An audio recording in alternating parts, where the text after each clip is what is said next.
It is indeed Monday Madness. Tommy Robinson is in court again.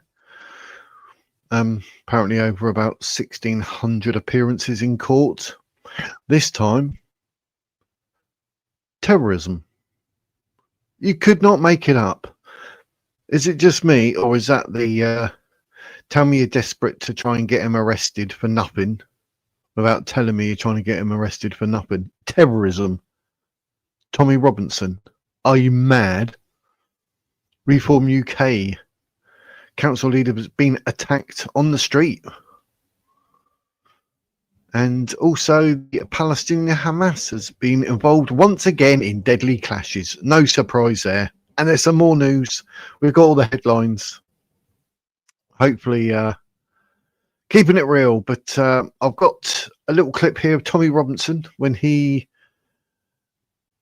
was going to the court from Urban Scoop, which is the Tommy Robinson online channel on YouTube. We have that to show you. He gets interviewed by a young lady. Get your headphones on.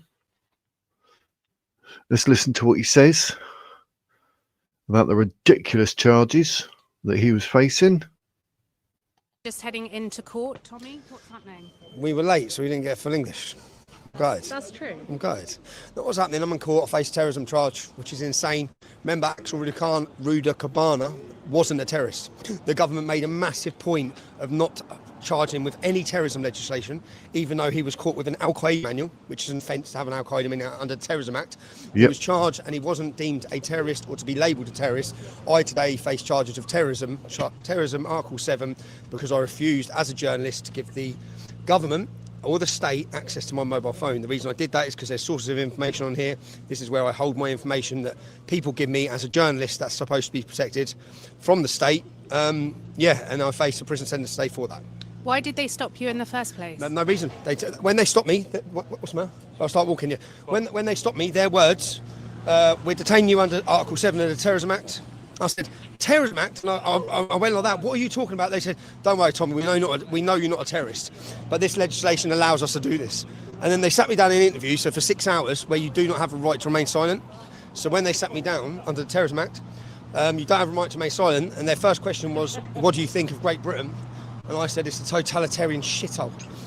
And they said, what do you mean by that? I said, well, you've just told me quite clearly you're detaining me under the Terrorism Act, even though you know I'm not a terrorist. So you're totally abusing your legislation and your powers in order to sit me here and now and question me about my legal, lawful activities. So you're going to hear today, in here, what I was questioned about. It doesn't make sense. It's nothing to do with terrorism. There's no threat of terrorism. There's no question about terrorism. It's all about my legal, political activities and my job as a journalist. So we'll see today, that will all come out. One thing I was disappointed, I've got to get this dig in again.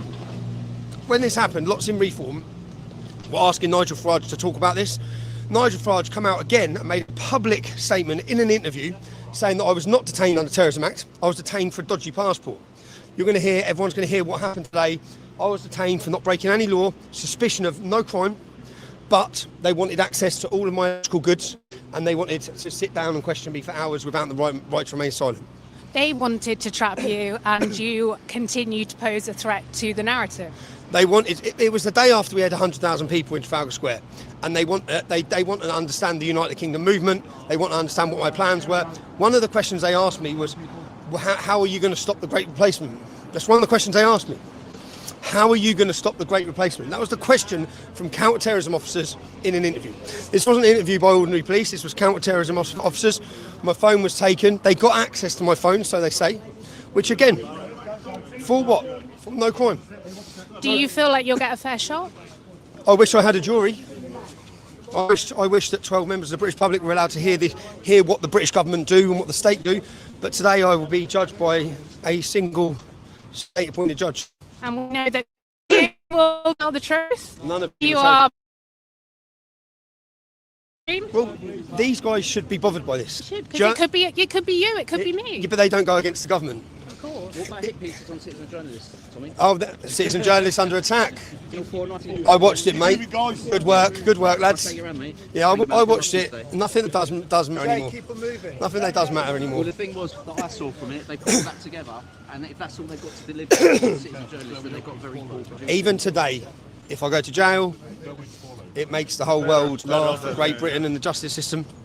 If I lose, then it means that they unlawfully use terrorism legislation against the British journalist. So, What do you say about like with the police treatment as well? You abusing like things like Section 14 within journalism? mate, since the day I started my activism, I've faced fake charges in order to prevent bail conditions. So what they'll do is they'll get citizen journalists, they'll arrest them, just give them a bail condition to prevent them from going near to the activities they want them reporting on.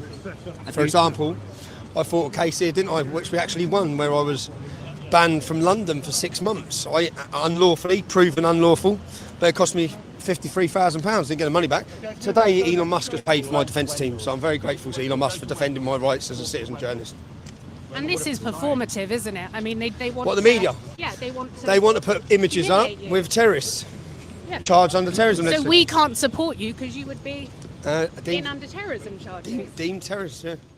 We can support Palestine action though, so that's a bit strange, don't you think? You can support Palestine action, but you can't support Tommy Robinson. Who come up with that idea? Hello, Electra Doc and Slim. Hope you're both well on this Monday madness.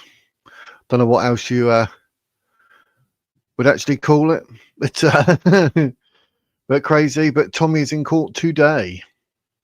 But, for those who are not aware, basically Tommy Robinson refused to hand over his mobile phone's PIN number because he was stopped by police.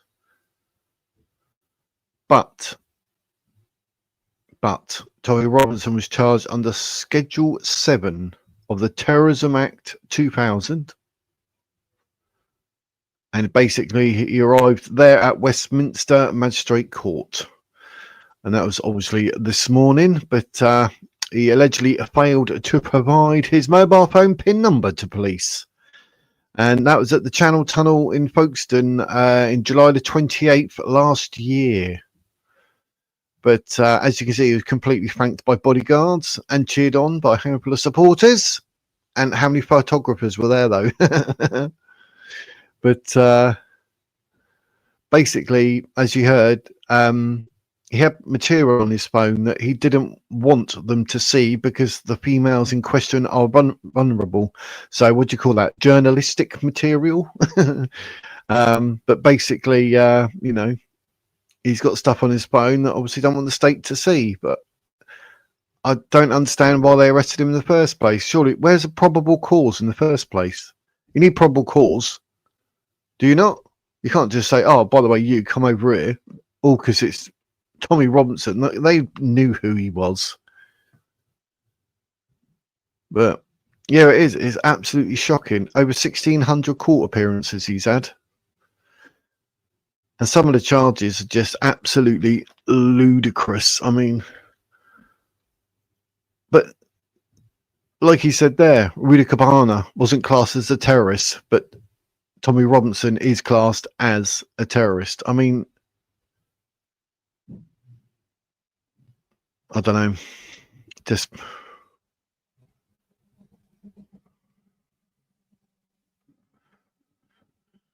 well, what can we do? What can we say? Half of it, you just, do you know what I mean? There's other people at work here, you know, different agendas, different narratives. But having that sort of information on his phone about what do you call them, vulnerable girls.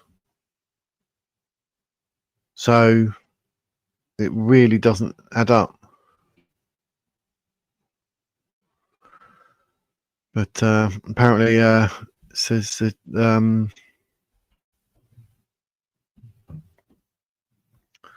the process by which journalistic material would be protected was actually explained to him. Under Schedule 7 of the Terrorism Act, police are allowed to stop anyone passing through a UK port to determine whether they may be involved or concerned in commission, preparation, or instigation of acts of terrorism. Well, that's not really Tommy Robinson, is it? So that from the get-go, you'd be like, what? This just really doesn't make any sense. But those stopped are legally obliged to answer any questions and must provide the password or PIN for electronic devices. That's, well, And obviously, if they refuse, they end up here like Tommy, charged with terror offences. And what is he facing? Jail up to 3 months and or receive a £2,500 fine if found guilty. I mean, what on earth is that all about? It's absolutely crazy. They basically want Tommy Robinson, don't they? They don't like who he is or what he represents. When you read the reports, you see, oh, the former EDL leader. They've got to keep throwing that in. Oh, Tommy Robinson, real name, Stephen Yaxley-Lennon. Got to throw that in. I mean, they're trying to sort of have all these little digs. I mean, they're trying to destroy him because he basically represents a lot of people. And they don't like it. They do not like it. So as soon as they terrorism, they can do what they want and you have no rights. That's basically it. And that's what they've done. They're not stupid. They know what they're doing. Innit? They knew it was Tommy Robinson. But surely, I don't understand that there must be some type of probable cause to look at someone and think, hang on. But then obviously you'll be called Islamophobic or some sort of Islamophobia because you're going to, you know, it's more than like anything to do with terrorism. It's like, it's called Islamic terrorism. Islam. So maybe they're trying to make a point and pulled him over just because it's Tommy Robinson and they thought, oh, we can get him. Hope you all got your coffees. But it's just the proverbial stitch up, isn't it? I just don't get it. They want him that bad. But I'm keeping an eye, obviously, what's going on with the courts and that outside the court. See what's happening. But he's apparently out. So let's. Oh.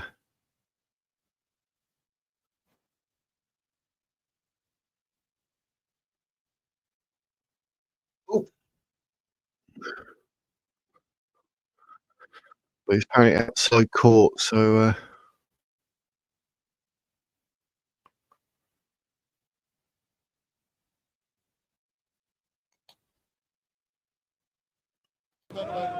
Move out of the way.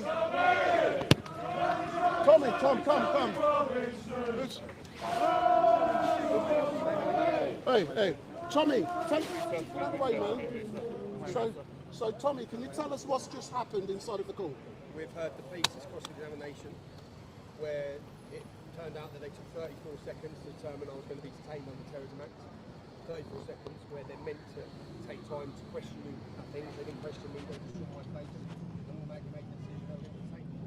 That's what come out of the officer's evidence. What also come out is that his reason to detain me is consequences. You okay? Okay. It's okay? And it was suspicious that I was driving to the south of Spain. Now, they took 40 minutes to question partner agency. Nothing come back suspicious against me. Nothing that backed up I should be detained. When questioned, did he check my previous travel? I leave this country every other week. I don't live in the UK. I live in the south of Spain. So that was a determined that nothing was doing suspicious. But the police officer had to have a break and wrote about faith. Come out that he absolutely did not follow his protocol, did not follow the law. This is a total abuse of the legal system. It's an attack against me based on my political view, nothing else. There was no suspicion of terrorism, no suspicion of crime, simply the fact that I was Tommy Robinson. And I'm now in court for being Tommy Robinson, not for being a terrorist. Where are we in regards to the trial? So you've had the cross... I think there's another police officer now to be cross-examined, I believe. I believe there's another officer, and then I think we're there. So I'm hoping that this is done this afternoon. So potentially it's done this afternoon. So you're going for lunch now. What time will you be back in court? Starts back at 2. I've got back at 10 to 2. Anyone listening to that, anyone who's sat, if anyone's been, I know Ezra's travelled over from Canada doing some great, brilliant live tweets. Yeah, that's right. I'm very grateful for him doing that. It's an absolute farce. The entire case is a farce. How the hell I'm here? If it wasn't for Elon Musk, I'd have another massive bill. The only terrorism that's being is financial terrorism and its ways against me. Because every one of these cases costs 10 or 20 or 30 or 50 or even £100,000, yeah? And it shouldn't be happening, it shouldn't be allowed to happen. This is the second time now in 7 months on my last case where it was proven that the police acted unlawfully, detained me unlawfully, arrested me unlawfully, without powers to do so, and give me unlawful bail conditions. That's what happened here last time I was in this court. I hope the same thing again today. But if it does happen today, what the fuck is going to be done about it? Because it's an absolute liberty that this continues to happen. For the last 15 years, I haven't had a peaceful moment where I haven't faced these prosecutions. It's not right. Yeah. I hear you, Tom. Enjoy your lunch, and I'll see you when you come back. Doing well. Good to see you. I admire you, bro. I appreciate it. I admire you. Yeah. Aidan, I've got your back.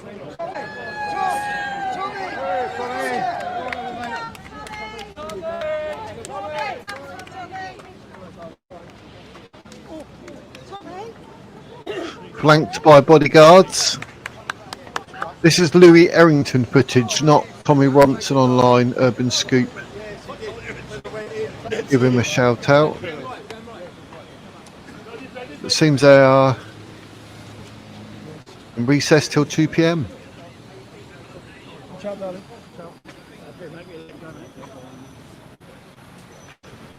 So there we have it. So 2 o'clock he's back in court. 2 p.m. Time for some lunch. And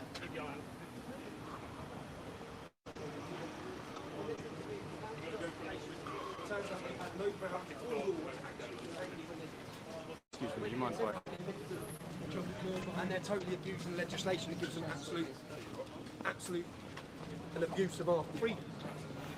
Let's do that. Tommy, do you think the UK government are abusing their powers with the Terrorism Act? The UK government continually abuse their powers. They use anything they can to abuse their powers against anyone who's critical of their absolute failures. Yep. So yeah, this is a total abuse of terrorism legislation. It should not be legal, and if I'm acquitted today, then something needs to be done about it. Yeah, Thank you. 100%.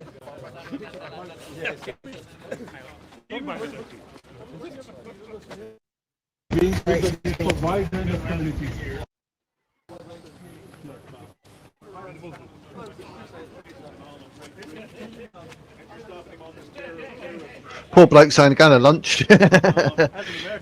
He's got people all around, over him, under him. That your freedom could so easily be taken away from you.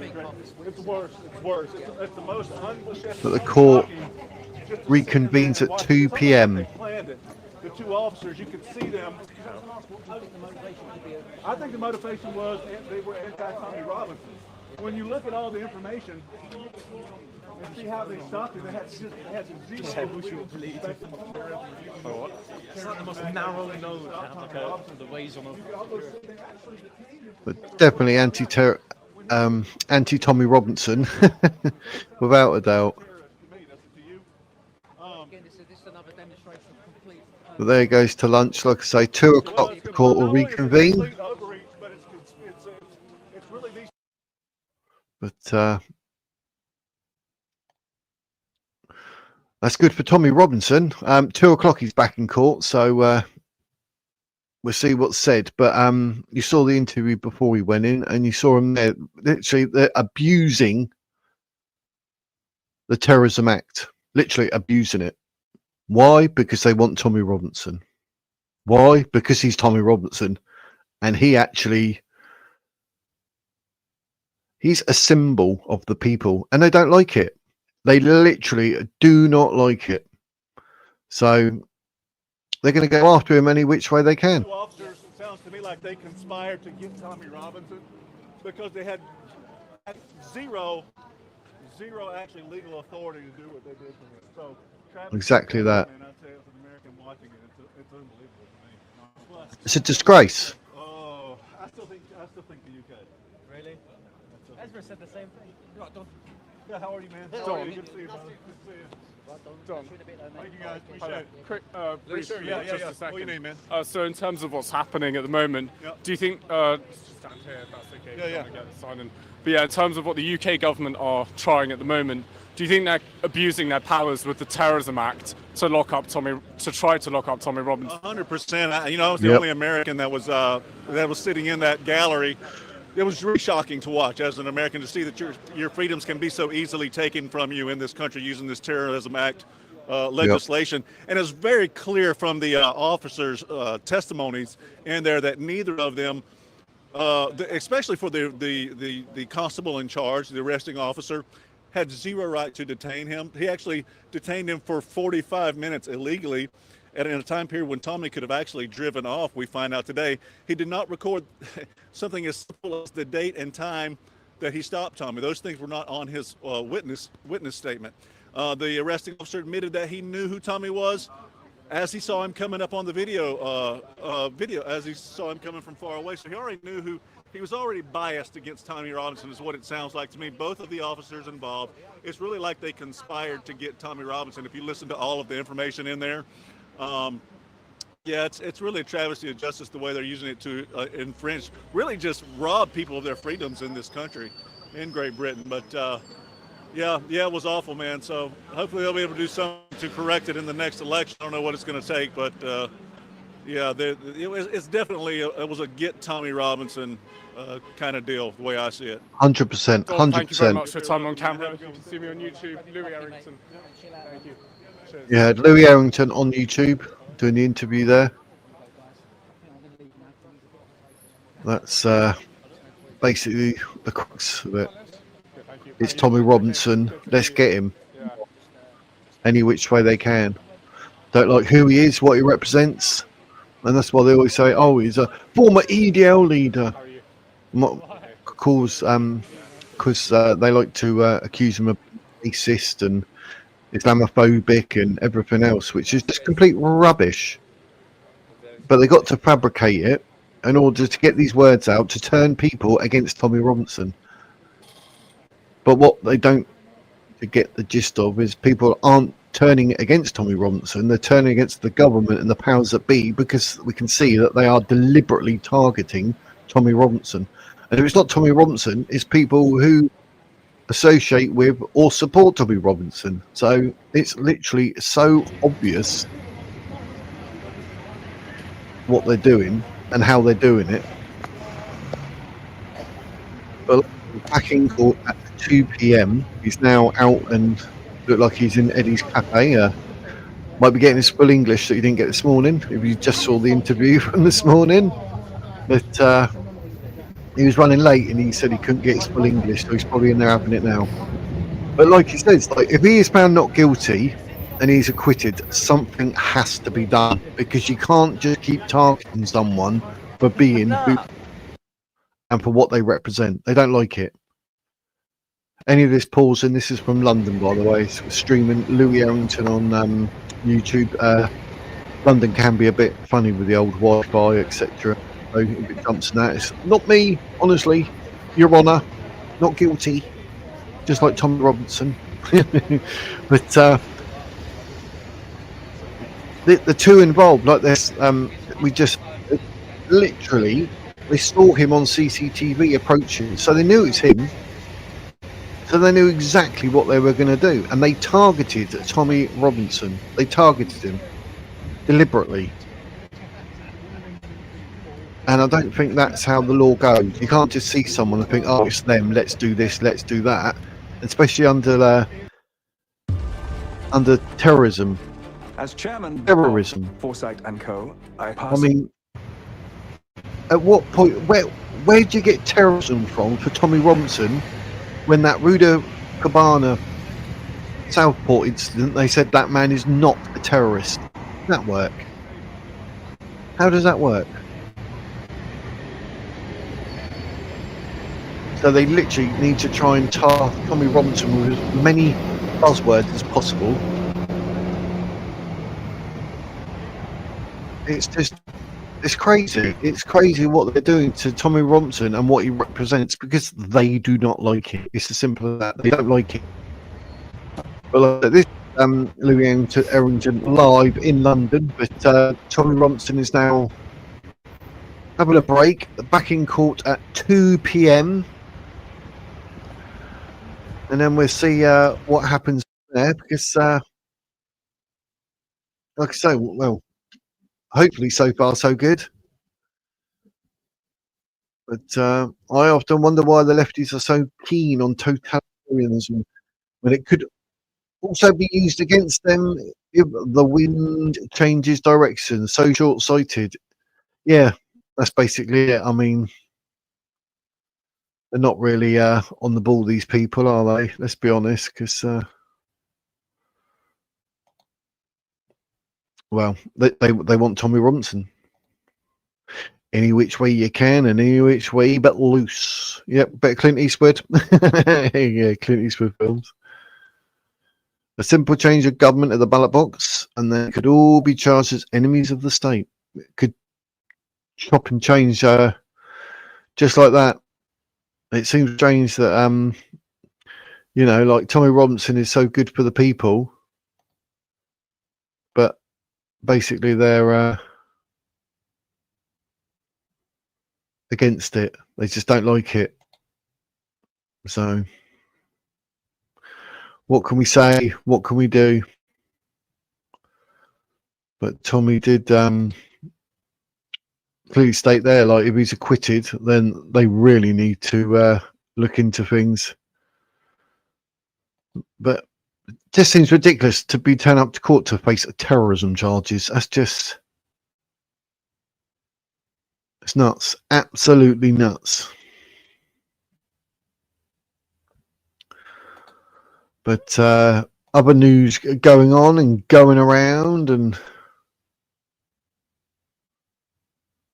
whatnot. Let's have a look and see, because I don't know if you heard, but there was actually an attack on Reform UK council leader who's only 19, and he was attacked in the street. And obviously, Reform UK leader Nigel Farage has actually blamed Keir Starmer. And that was Britain's youngest council leader, because he was allegedly pushed in a street during a row. George Finch is his name, 19. And he said a suspect branded him a racist and a fascist while he was out early on Friday.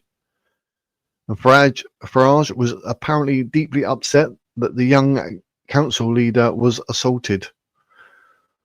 I mean, this literally sums up how people react nowadays. Everything is solved apparently with violence. But let's have a look so you can see, like, it's absolutely crazy.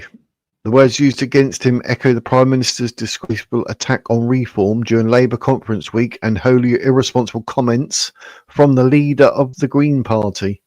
Labour hit back, saying it was categorically incorrect to suggest Keir or the party had in any way been responsible for the incident, now being investigated by police. Well, it's nuts. Finch, the teenage leader of Warwickshire County Council, claimed he and a female friend were physically attacked in Nuneaton town centre by a young man. They were then followed. The alleged attacker had been wound up and sent into battle by the dangerous rhetoric of Labour and the Greens. He said the incident didn't cause any lasting injury, but came as a massive shock to me and my friend and was completely out the blue. Yeah. Well, you don't want to be attacked. No one does. But Reform UK activists at all levels are suffering intimidation and violence at the hands of left-wing instigators. The politicians they follow know this, but are willingly allowing it to happen. They have a duty to speak out and quell the increased threat faced by my friends and colleagues. Well, we know what has happened to other politicians in the past, don't we, people? I mean, it seems to be a job that's actually rather more dangerous and can cost you your lives. So, I mean, what you're saying, whatever your rhetoric is, you're going to have to be very careful what you say. A bitter row broke out after the Prime Minister branded Reform's immigration policies racist and claimed Mr Farage was an enemy of Britain during his Labour Party conference speech in September. I mean, that's just ridiculous speak. I mean, this is our current Prime Minister. I mean, it's embarrassing. Starmer has got to be the biggest problem of the UK. He's right up there with Islam and Starmer. They're the two biggest things we're facing at the moment. But They brand the majority opinion as populism, filthy smear merchants. So what they do, Farage is lying. I've just watched that. What about the attack?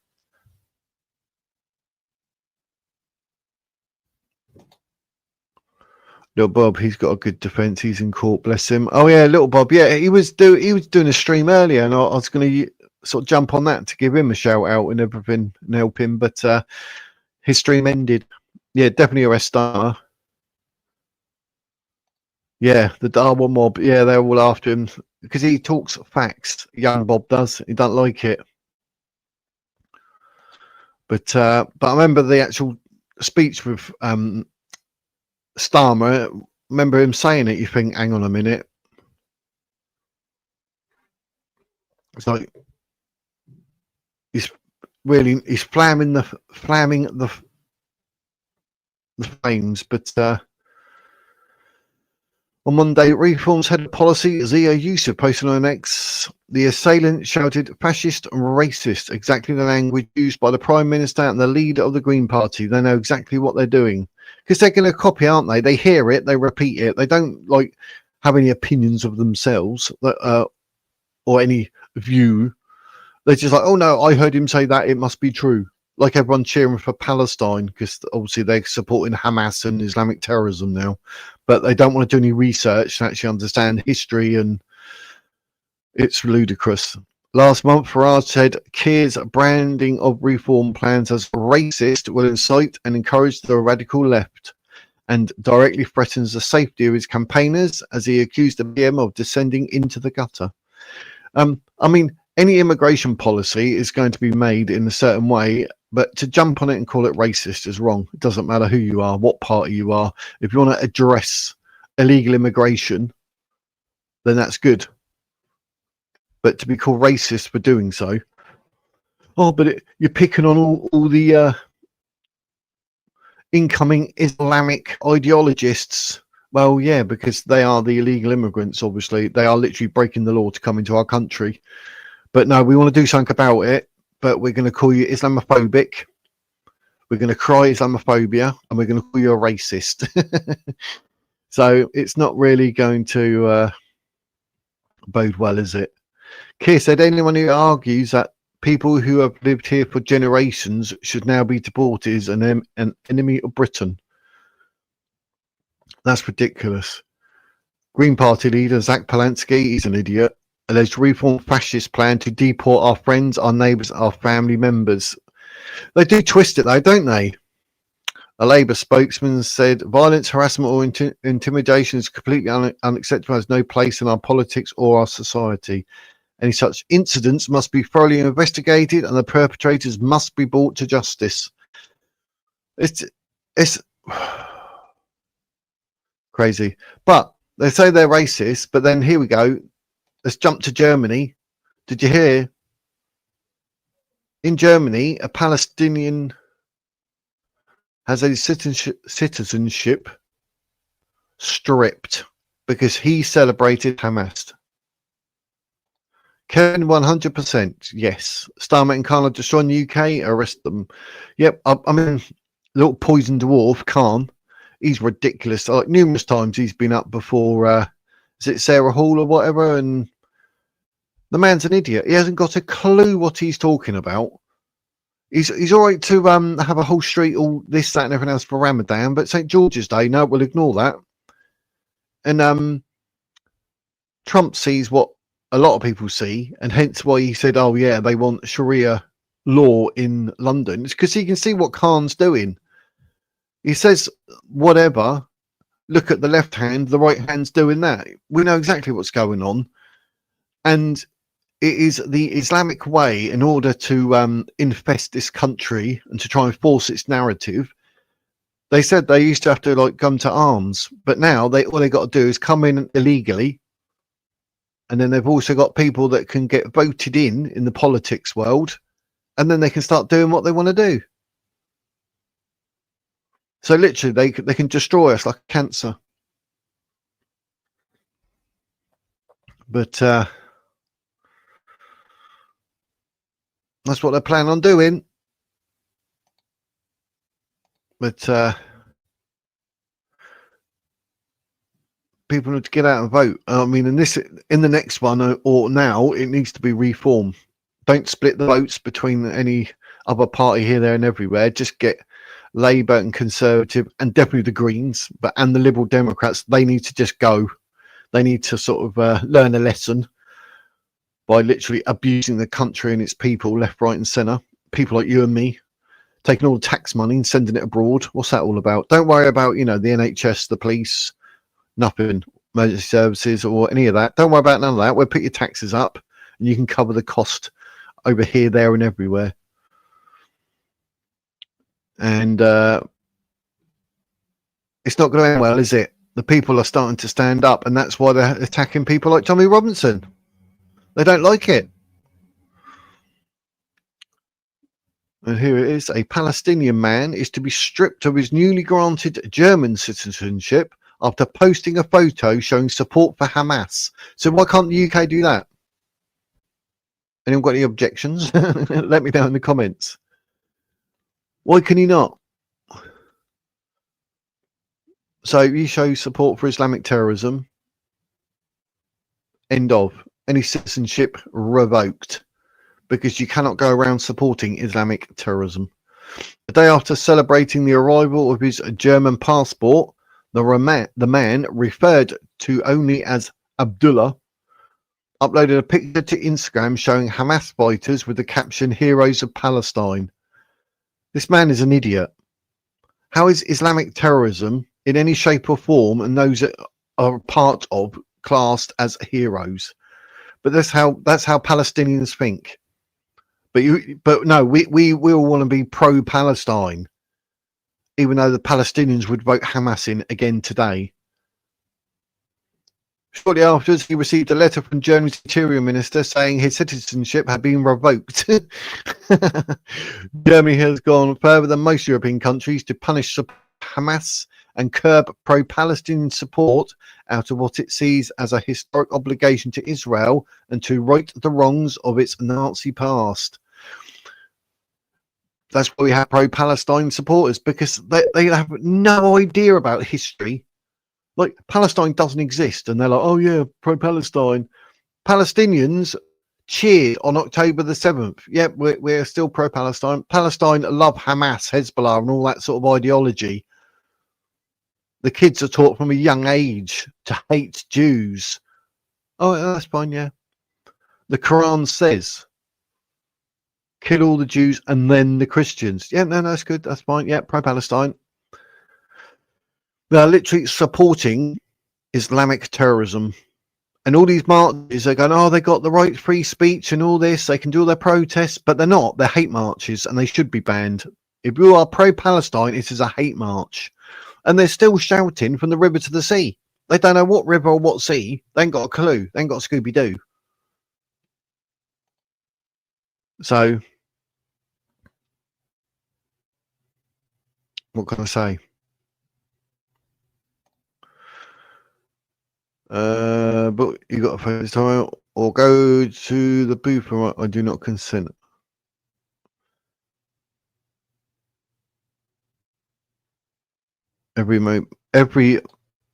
It does.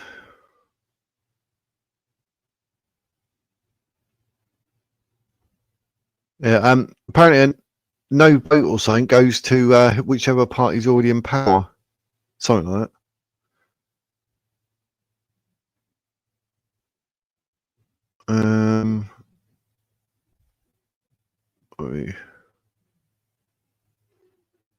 Splitting vote. No, we don't want people going, oh, we've got to vote for this, that, and everything else. So, I mean, to get Labour and Conservatives out, people need to vote reform, don't they? But Advanced UK has actually hit 30,000 quicker members, and they've actually applied now officially to be a political party, which is good. It's all progress.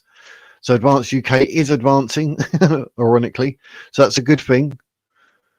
Over 30,000, I think Habib said, because that's what his target was, 30,000. He hit it a lot quicker. So to get 30,000 members, that's impressive. Very impressive. So yeah, they're growing all the time. I mean, you could end up, we're talking what, 3 years?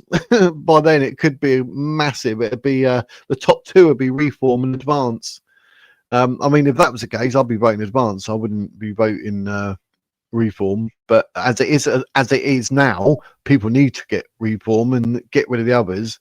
But I have a sneaky suspicion it's all just going to be in the norm anyway. Because Farage to be told, you can't do this, you can't do that. Do you know what I mean? So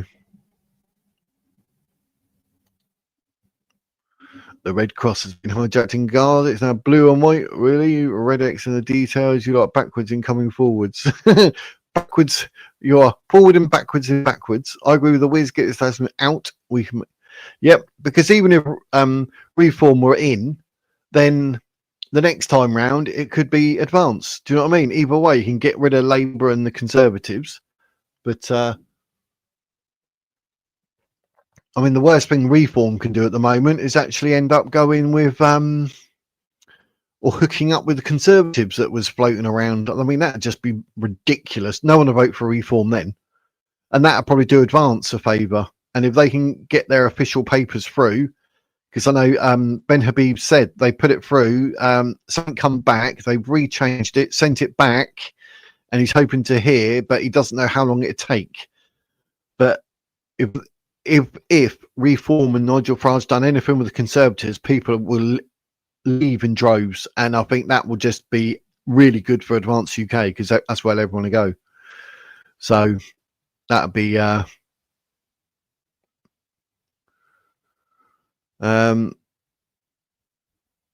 Nigel Farage said that he didn't want anything to do with Tommy Robinson, didn't he? And that got a lot of people rubbed up the wrong way. But then that's why Advance UK came through, and that's obviously that will be a big party if it carries on like it's going. Over 30,000 members support Tommy Robinson. I mean, his comments to that, they come back and bite Nigel Farage on his backside, I reckon. So, but yeah, I would definitely, if it was big enough and good enough and looking, they could run the country, it's Advance UK. If they can't, we have to vote for Reform just to get them out. Isn't it? Switzerland ain't neutral anymore. Splitting the vote endangers us of having the swamp holding on to power. Yep, that's the danger. So you've got to be really careful because, imagine that. And then somehow like Conservative or Labour sneaked in again. We'll all just be shaking our heads. That'd be awful. So if there's an early election, then I suppose we'll have to do Reform. In theory, yes, mate, unless Advance UK are kicking ass, and they seem, but it's got to be huge because you want something, say, I don't know, Reform and Advance as the top two. But if it suddenly looks like, all people who are going to vote Reform are going to vote Advance, it split that vote, and that means someone like Labour end up staying in power, or Conservatives come back, people will be fuming, and it'll be all because people voted the wrong way. I think sometimes you've got to be strategic. So, I mean, who knows? Who am I? I'm a fan of Ben Habib, but I think we need to be pragmatic. Exactly. It's 38,000 now, is it? That's gone up. Done well. Yeah, I watched his video on his channel, Ben Habib, when he was saying about the 30,000. That's brilliant. So that's good. So they are still flying through. So that's good. Switzerland been doing assisted IPA. I want to know why they took the Red Cross support UK pension credit. Oh, I don't know, Debbie. He wants 1 million for a sweeping win in 2029. Join guys, it's 20 quid. There you go. Electrodocs on it. We need to take the long view. Yes. Sarah White's already left. I don't know why you skipped it, Wiz. Oh yeah, no, I wanted to say something else. I was going to go back and I forgot. But yes. Who is she? Who's Sarah White? Which one's that? Oh, because I thought Sarah Hall, the woman that was talking to Khan. I expect something to be happening with her. So am I getting them all confused? But yeah. Put it up. I forgot, geez. Write whatever you did last time. Who Sarah White is and whatever, and I'll actually do it. Sorry, mate, that was my bad. I jumped ahead knowing to go back and I forgot. Not very wizard. Labour and the Tories will collapse if the voting goes against them the next election. Yeah, and that'd be nice. That'd be good for everyone. This country's been built on Conservative and Labour. Do you know what I mean? It's people have had enough. But that's why they're squashing Tommy Robinson. They don't like it. People are finding their voice and realising that these people in politics, the politicians, they're talking out the backside. People don't like it. I don't like it. Do you like it? I think it's disgraceful. Absolutely disgraceful. But for those of you just tuning in, Tommy Robinson is currently having his full English breakfast and he's due back in court at 2 p.m. We did discuss that I am keeping an eye to see what's going on. We could end up with the old crew in power with perhaps only 20% of the vote. Again, that's the danger. That's the danger. And Advance have no support from the mainstream media. That tells you Advance are the force against the establishment. Yeah, definitely, 100%. Because Tommy Robinson done his bit. I actually posted 2 videos up myself to do with Advance. They had like the music and some like bloke saying something and that like will really get you going and everything. And it seems like all my other sort of stuff on this channel gets shadow banned. Yes. Shadow banned, like that banner going across the bottom. Look, I do say, look, I'm literally the shadow banning, like trying to bring up my channel, trying to find my videos. It can be an absolute nightmare. Sometimes it happens, but sometimes it doesn't. But yeah, I do a video and it's been up for like 4 hours, and the views, considering how many subscribers I got, and I've had people tell me like I am subscribed, I should get bell notifications, but I don't, so I don't know you posted. And even my son got a message to say, oh, the Wizard's Words is live. And he's like, oh, are you live? I was like, no, I've just finished. So I don't know what YouTube's doing, but because I talk, you know, Islam, Tommy Robinson, well, I just speak the facts. And I look for what mainstream media don't want to tell you. So I look for all that sort of stuff.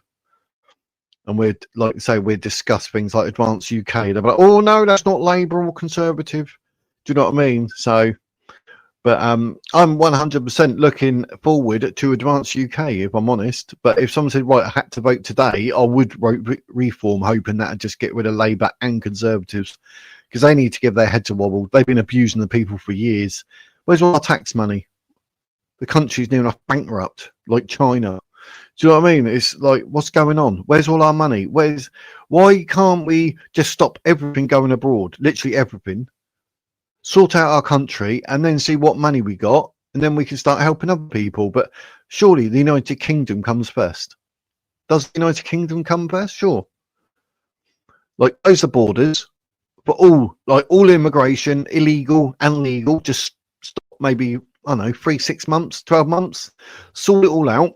Catch up with everything if that's possible. And if it takes longer, it takes longer. But keep the borders closed. All the tax money that the British people pay needs to be for Britain. The United Kingdom needs to come first. So I don't see why that couldn't be done. But this Germany literally withdrawing citizenship for supporting the Islamic terrorism, I thought was brilliant. That's exactly what needs to be done, because you can't have people with that sort of ideology coming into our country and they're cheering basically for the genocide of the Jews. So to have it revoked, yes, I thought that was absolutely marvellous. But let's have just going to have a quick investigation, see if there's anything going on. Oh no, it won't be yet, will it? With regards to Tommy Robinson, like I say, he's on a break till 2 p.m. and then he'll be back. But all his supporters, etc., are outside, like they do. But if Germany can turn around and actually stop someone and say, like, hang on a minute, you're supporting Islamic terrorism, stop, why can't the UK?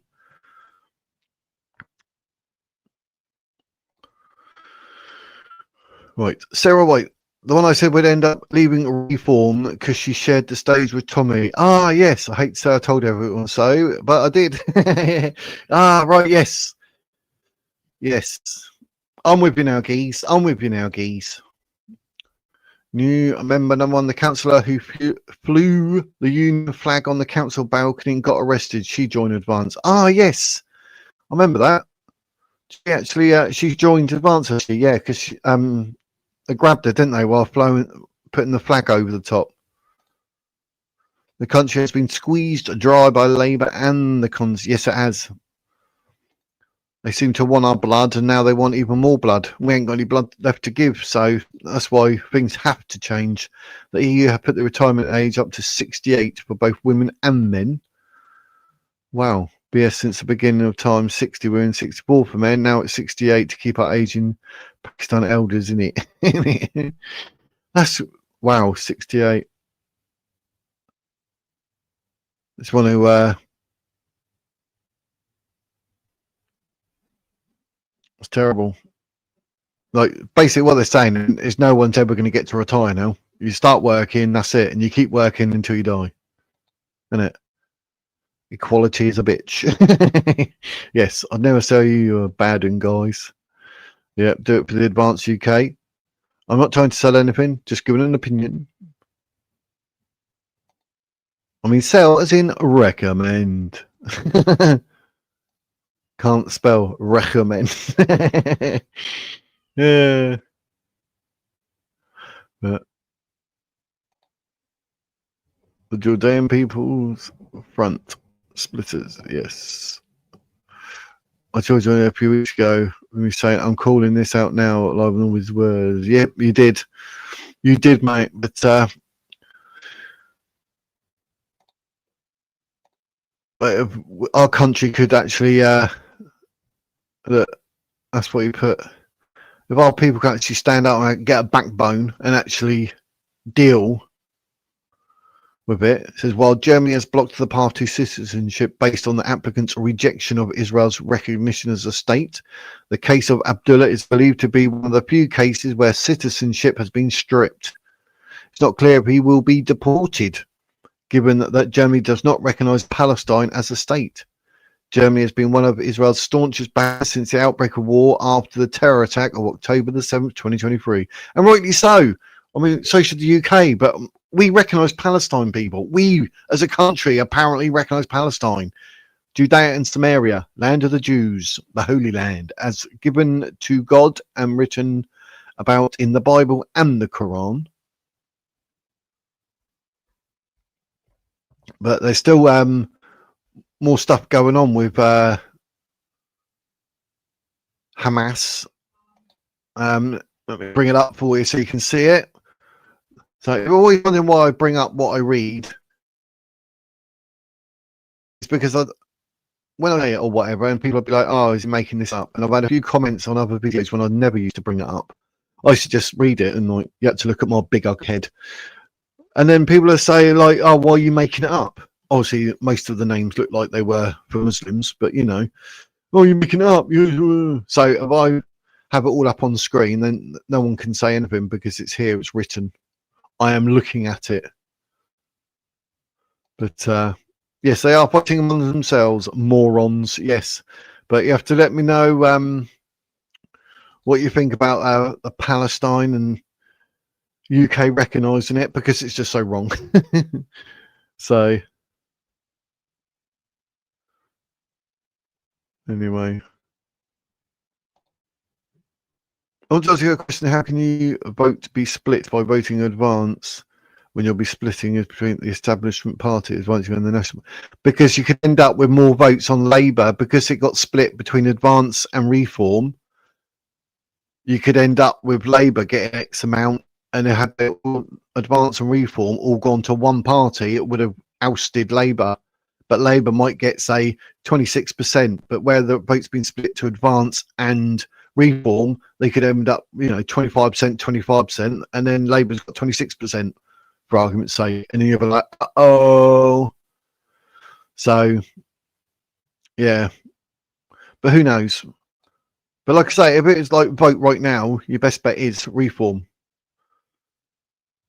But I'm keeping an eye on Advance UK, don't you worry about that. But deadly clashes between Hamas and rival militias in Gaza hours before historic Israeli hostage release.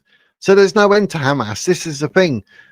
I mean, they are not giving up lightly, and they don't want to, because the Quran says to literally kill the Jews and then the Christians. So they're literally going to go against what their so-called religious text, holy text, say. Dozens of Palestinians have been killed in clashes between Hamas terrorists and rival militia groups hours before Israeli hostages are set to be freed from Gaza. Don't tell me you're going to try and somehow blame this on the Jews and Israel.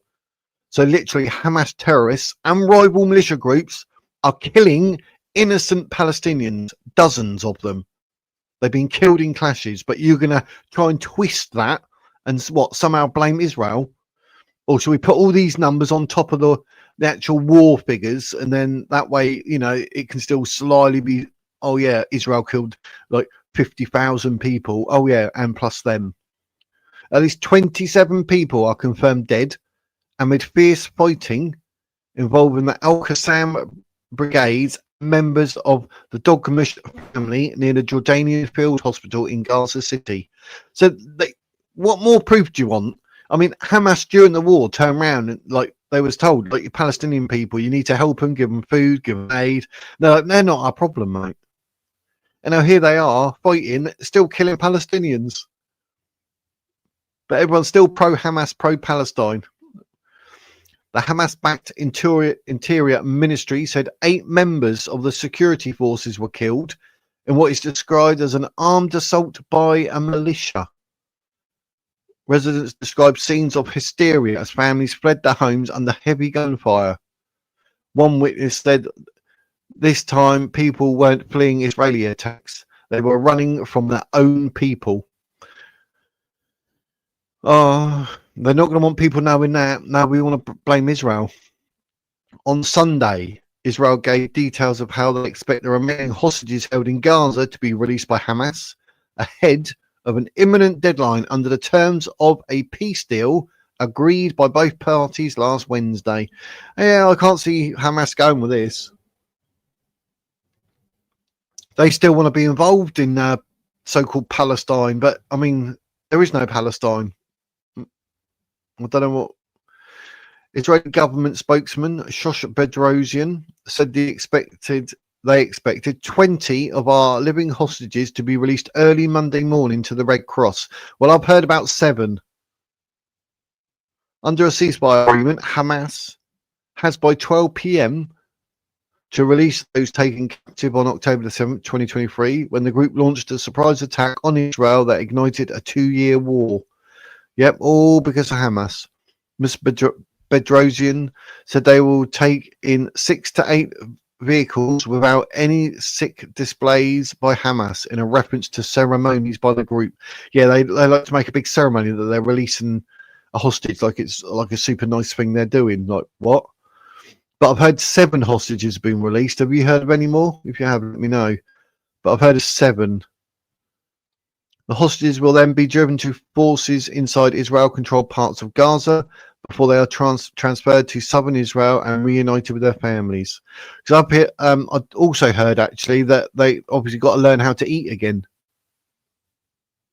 So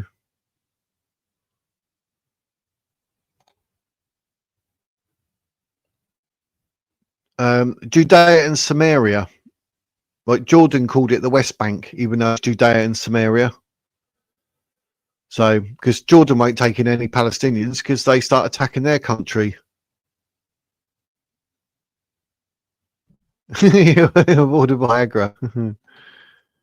The King Charles is a bad as Netanyahu. He's prolonged this. Charlie is with Qatar, Turkey, who fund Hamas's Afghanistan Jewish people. Obviously, Netanyahu let out hundreds of terrorists and killers.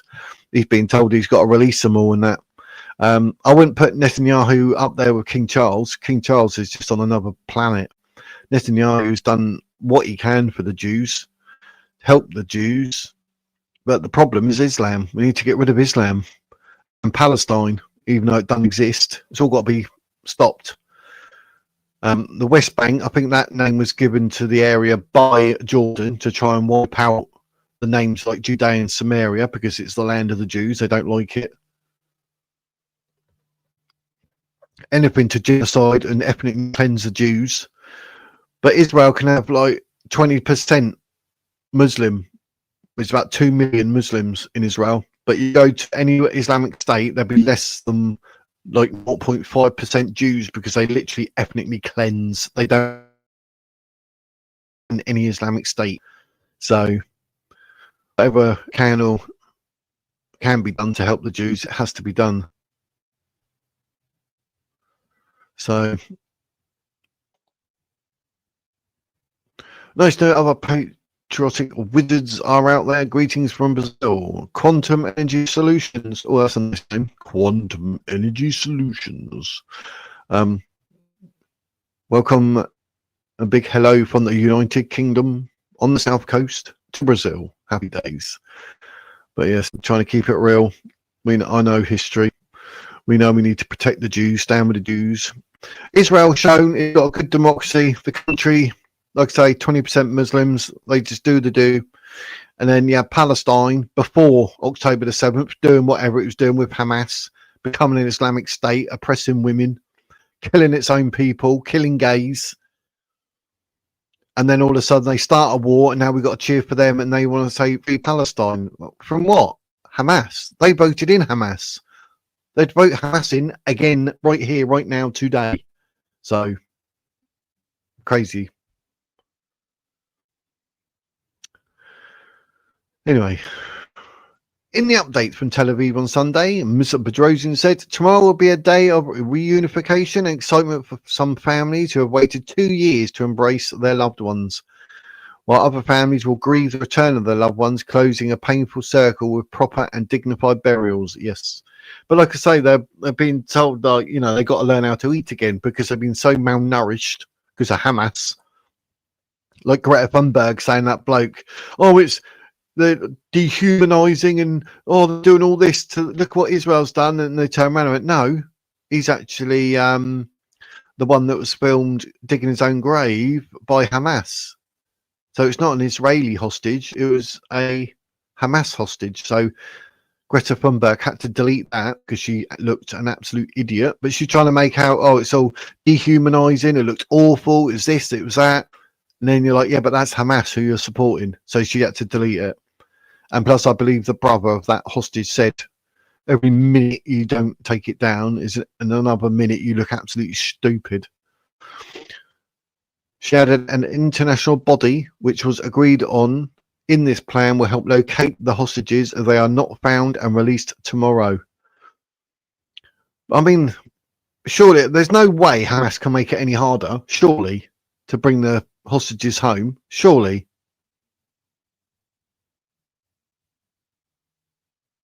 It's crazy. DK. Yes, what I mean is their country was formed in 1946 for the Arabs, and the Jews declared independence in 1948. Palestinian nationalism was created in the 60s as a means to eradicate Israel. Yeah, I've got it all written down.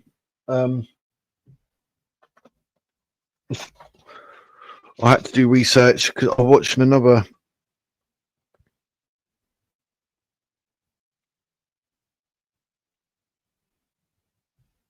Because 1948, they weren't even called Palestinians, they were Arabs. Because it didn't exist.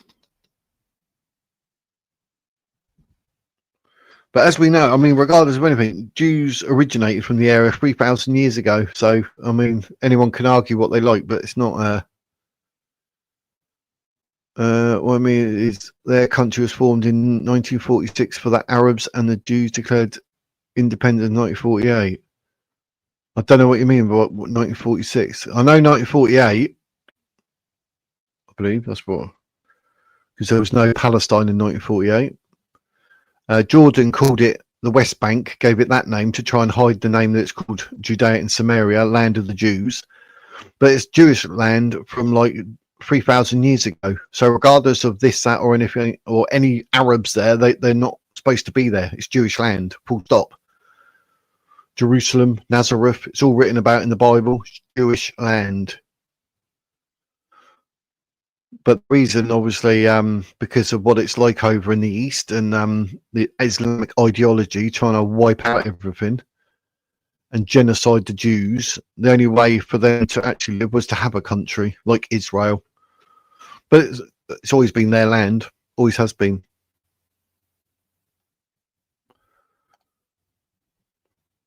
Palestine was part of Israel. Palestine doesn't exist. Like Ukraine was part of Russia, UK are complicit. Iranian embassy, Iran wants to obliterate Israel. Yeah, because it's Jewish. The Quran clearly states kill all the Jews and then the Christians. So, but it's a misnomer because Palestine doesn't exist. So saying Palestine was part of Israel, well, it wasn't because it doesn't exist. It's Judea and Samaria.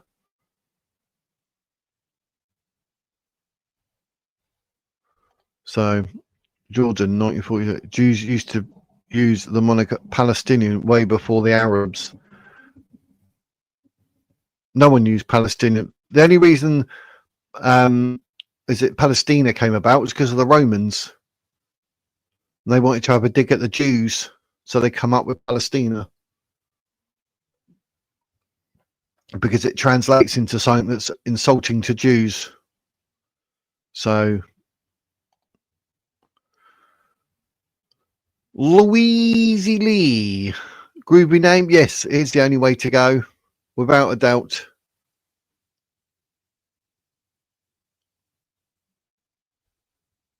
Yeah, the Vatican's Roman Catholic. Yes, correct. They keep going. DK, we are on the same page. Yes, good. Happy day. 1948 was when the Jews returned from various concentration camps. The Gaza had undergone so much of that. They forgot Judea was a Jewish land. Yeah, Judea and Samaria. So yeah, it's all good. Rabbi and Padre are different. One is Hamas Jews. Hamas? Hamas? But yeah, I've got stuff written down. You will not believe how much I've had to write down and educate myself since it all started. But some of it I find that I end up forgetting. But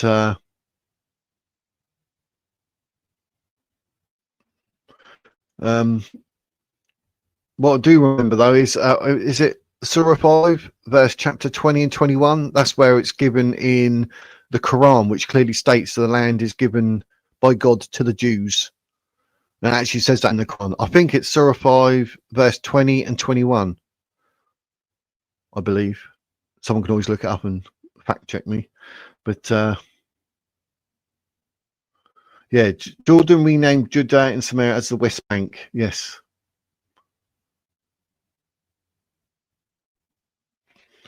Because obviously somewhere along the line that Palestinians or something, as they were, weren't even Arab. But oh god, my arm then. Don't know what I'm doing. But yes, if you look, you'll see Jewish newspapers and stuff like that from a long time ago using the term Palestine. The British Mandate of Palestine, and even the coins used, they've got a little logo on it which actually means Israel. So there is literally no Palestine. It does not exist, never has. Palestina, like I say, from the Romans, and the British Mandate of Palestine, that was the only time. Other than that, no. It's all Jewish. But yeah, Romans. Yeah, I've got it there. There's the Bible.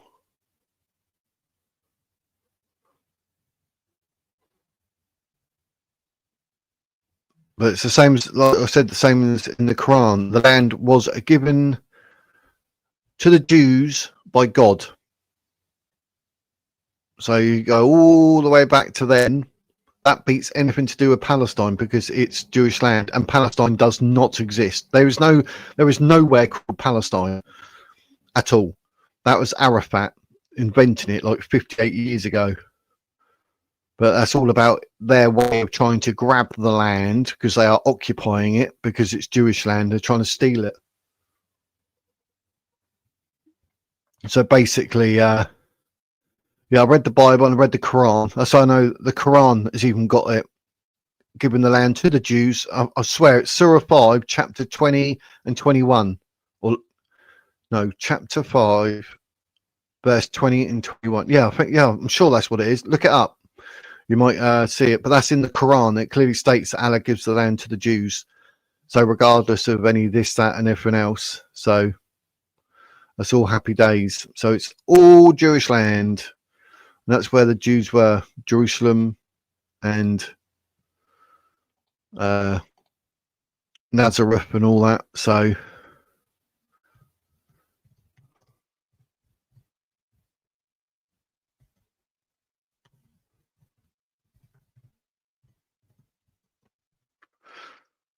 yes,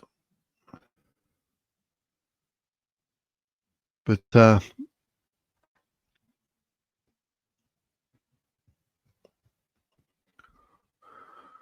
oh, where are we? But don't forget, you've got Jerusalem, which is Jewish land. That goes back 4,000 years. So that's before Christ.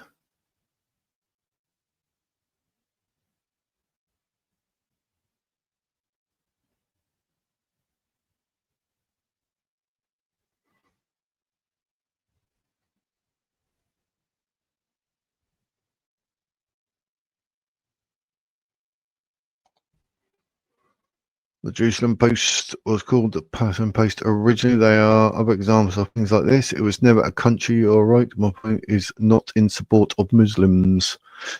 Nope. But like I say, 4,000 years ago, depends how far you want to go back, but 4,000 years ago, obviously, there was a Jewish presence in Jerusalem, 1900 BC. As we know, Jerusalem is rather a significant centre for Jewish life. So, but yes, there are coins that even says like Palestine and Palestine or whatever on it, but there's a little symbol, and it means Israel, which is quite ironic. But it's weird because like where they invent like Palestine, people start using it, start throwing it around. It makes it a bit of a nightmare. So. But the Jews maintained a continuous presence in Jerusalem, Hebron, Tiberias, and Safed. So that's even under foreign occupation.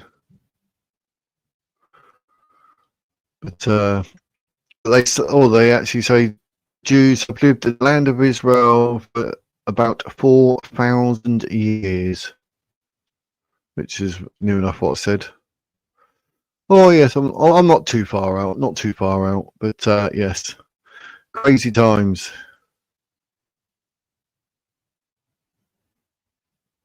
That is correct. That's why people need to stand with them, not the Jews, not the Islamic states trying to steal the land. We know their game with their dodgy flag that they just invented by looking at the countries around them. But Palestine came around due to Arafat. It was about 58 years ago or something. Something like that.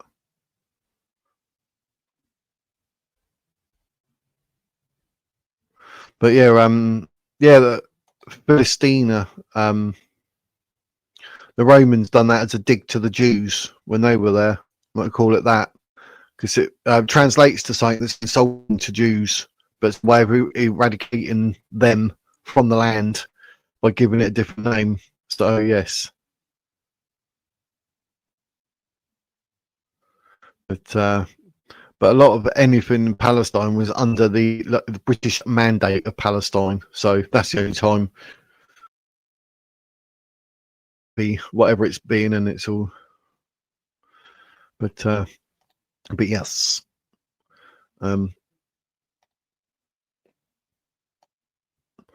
that's all Hamas and they're horrible. But one thing we don't hear about, you won't hear about, it doesn't involve the Jews. That's why it doesn't involve the Jews.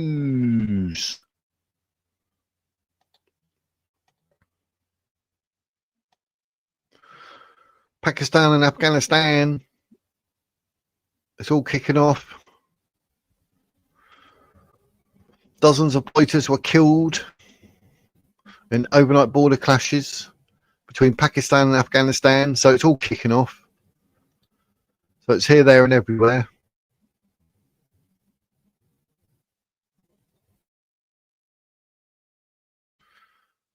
Tommy Robinson should be back in court about now.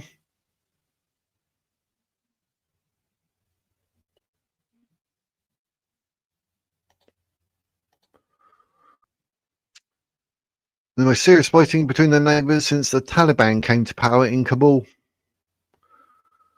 So what do we hear about that? It's because there's no Jews involved. The Pakistan military said that 23 of its soldiers were killed. The Taliban said 9 on its side were killed. Tensions have risen after Islamabad demanded the Taliban take action against militants who have stepped up attacks in Pakistan, saying they operate from havens in Afghanistan. The Taliban, which came to power in 2021, denies that Pakistani militants are present on its soil. They wouldn't have that, surely.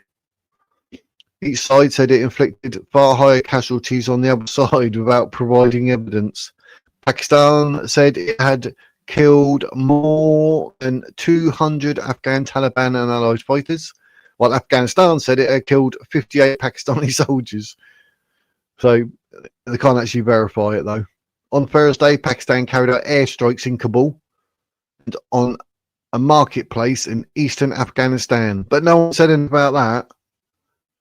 According to Pakistani security officials and the Taliban, setting off retaliatory attacks by the Taliban. Pakistan has not officially acknowledged the airstrikes. Afghan troops opened fire on Pakistan borders on border posts late on Saturday. Pakistan said it had responded with gun and artillery fire. Both nations claimed to have destroyed border posts on the other side. Pakistani security officials shared video footage which they showed Afghan posts being hit. But Turkey going on. They're allowed to lie in times of war, aren't they?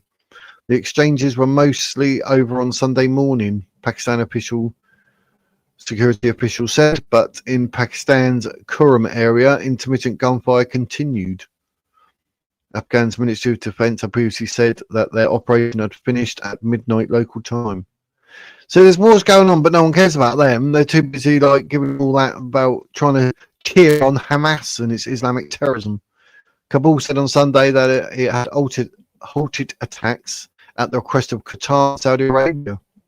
The two Arab Gulf nations had released statements of concern about the clashes.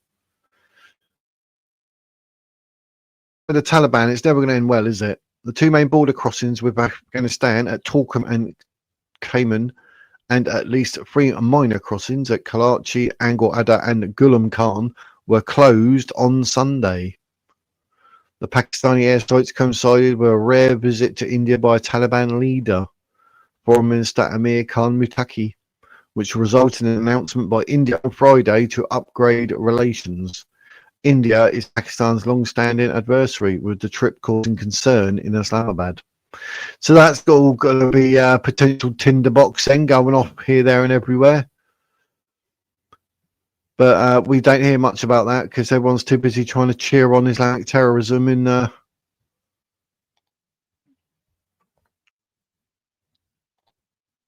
Judea and Samaria and the Palestine area. But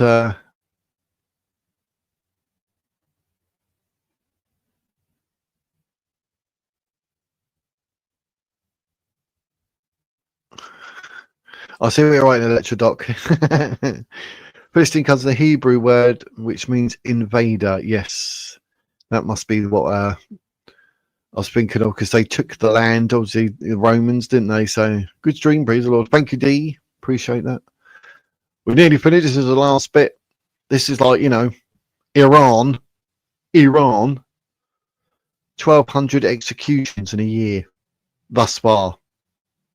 And I believe in one of the months they've done 200. This is ridiculous, but this is what people want. They want a Palestine, which means that it'd be exactly like this. Even though Israel's stop stealing our land. A coalition of former ambassadors, MPs and senior religious leaders have issued a stark warning letter. Oh, I was stark warning over what they describe as a massacre unfolding in plain sight in Iran. In a strongly worded letter, the signatories accuse the Iranian regime of ramping up executions as a brutal method of silencing dissent. Yep, and they want more of it, obviously, because they want another Palestine. The more Islamic states, the better, apparently, like just murdering people and oppressing women and whatever. It's crazy. Anyway, silencing dissent with a staggering 1,200 people put to death so far this year, including 200 in September, marking the bloodiest month since the notorious 1988 prison killings. There you go, 200 people in a month.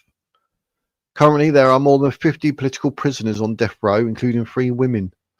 The letter urges the United Nations and democratic nations to intervene immediately, warning that inaction could pave the way for a chilling repeat of the mass executions that claimed an estimated 30,000 lives in 4 decades ago. Oh, but we're not going to mention Iran. No, we can't, because there's no Jews involved. That's how it works, is it not? But United Nations, they're pathetic, because the UN has been liaising with Hamas, so that's just stupid. Jim Risch, chairman of the Senate Foreign Relations Committee, said that the Iranian regime's greatest fear is its own people, made clear as day by the number of executions, because a lot of them don't want Islam anymore. They don't want to live under Islamic rule. A lot of mosques have closed as well. I think it was 30 to 40,000 mosques have closed in Iran. He emphasised sanctions enforced on Iran. Iran prioritises terrorism over serving its citizens, and as a result, it has ramped up internal repression, once again making the Iranian people the first victims of the regime's destructive agenda. So it's not good then, is it? It doesn't work. A senior administration official reacting to the letter and human rights abuses in Iran said that they support the Iranian people's struggles against their government. The regime unjustly executes more people than any other country, persecutes members of religious and ethnic minority groups, and uses tactics like arbitrary arrest and torture and other violations to intimidate political opponents and squash dissent. Suppose they don't actually like just kill people for any type of dissent or for wanting to challenge the narrative of the ruling regime. But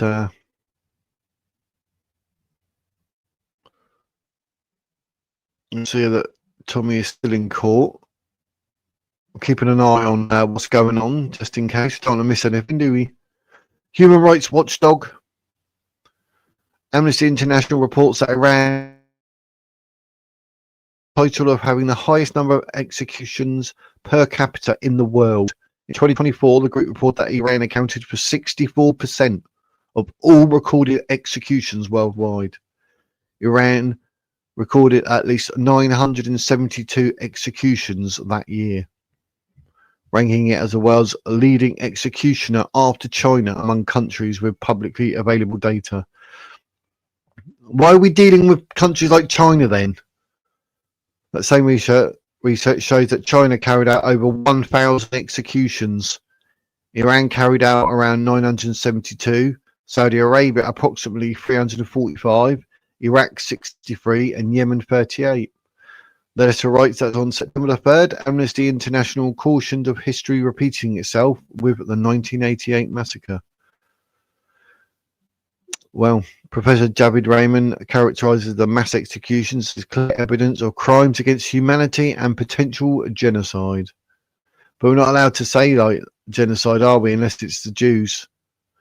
But basically, all you need to know is like Iran is an absolute dump. It's a hellhole. The letter urges immediate international action, calling on UN. See, UN ain't going to do nothing to speak out more forcibly against Iran's wave of executions.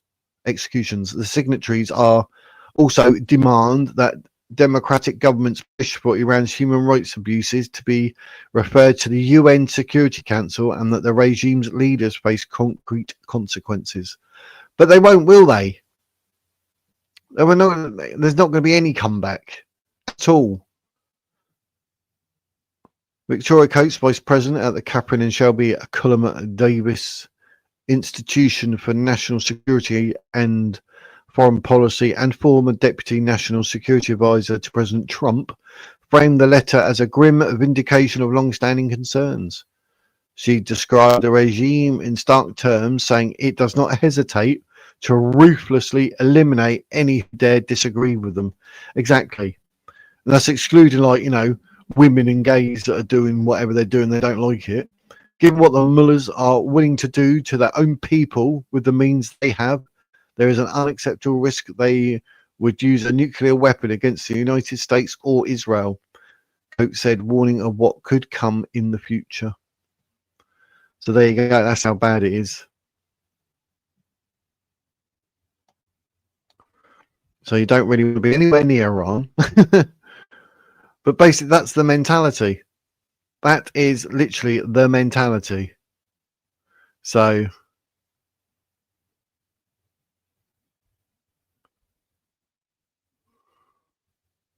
oh, let's go. Got to get the word out. Get the word. Which also preach to but the mainstream is preaching to its minions. I know which I'd rather listen to. Yeah, we're going to try and keep it real. I'm always open to be educated or listen to other people. I'm not saying everything I say is right, because some things I say are my opinion or my view, and that's all it is. But I'm always willing to be stood and corrected. So that's not a problem. Not the mainstream is the mainstream anymore. I suppose I mean the archaic stream. Yeah, it's crazy. I don't know. It's weird. Like all the, before internet, we had nothing else. It was just the BBC and ITV or Channel 4 and whatever throwing all the news at us, and we just took it as is. And then we find out things like Tony Blair when he lied and went to war with George Bush. Weapons of mass destruction. What an absolute lie that was. It's terrible. But now we could sort of, find out the truth a lot quicker thanks to the internet. So that's always a good thing. Scary thing is we have no reason to think the police didn't say, what are you going to do to stop the great replacement to Tommy? Yep.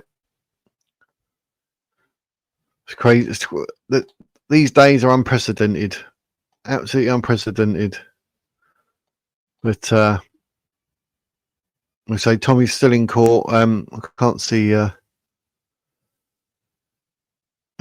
so let's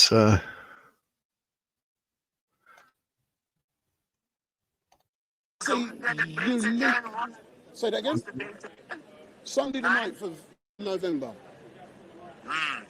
Could you give us a little more information? No. All I do is sprinkle the seasoning. Of course. Let's get on the call and we can talk more about it. I'm sure. I'll go on. They're not ready for it. Yeah. Tommy facing his terrorism charges. He was in court. He had a break, and they went back at 2 o'clock. We don't know anything as of yet, mate. I'm trying to keep an eye on it, and I'll keep the string going as long as I can. I've got to go for blood tests at some point, like you do. But I'm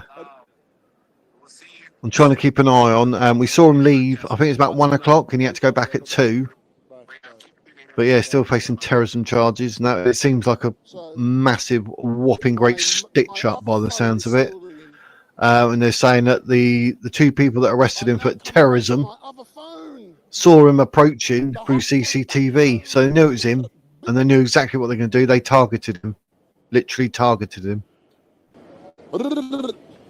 Hello. 383. Hello, 383. Good afternoon. How are you doing? I'm good. Who's speaking? I'm Jimmy from Scunthorpe. Jimmy from Scunthorpe? What are you doing? Man. Does anyone live in Scunthorpe, Jimmy? Pardon, mate? Does anyone live in Scunthorpe? Turn your phone, turn the YouTube off because you're getting feedback. Yeah, I've done that, mate. I've done that, yeah. So are you enjoying the coverage from Scunthorpe?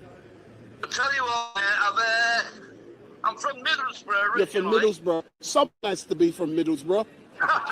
Yes, Lee, yeah. Good old President Donald Trump. Yeah, man. The UK needs someone like him. Yeah, but I'm busy, man. I know you're a busy man. We've got Tommy Robinson, but they keep trying to bang him up. Look, I'll tell you what, mate, I've followed Tommy Robinson ever since he had that first school report on that Asian kid who said he got bullied and the white kids got terrorised over it. And you've been following Tommy for... It's where it's going all funny. That's nothing to do with me. That's all going on in where he is, Westminster Magistrates Court. Signals. What makes I'm listening to these. Always want to follow and listen and engage and see what Tommy's up to? Why? I'll tell you what, mate. Yeah, From about 4 years ago, all I had on main TV, he was a fucking terrorist, he's a fucking EDL and all that.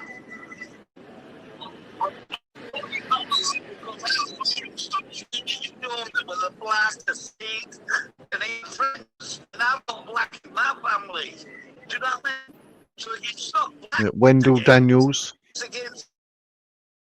Yeah, but if you say that, mate. Yeah, I'm listening. How many what call silent? Do you mean Andrew Gold, Heretics? Was he on?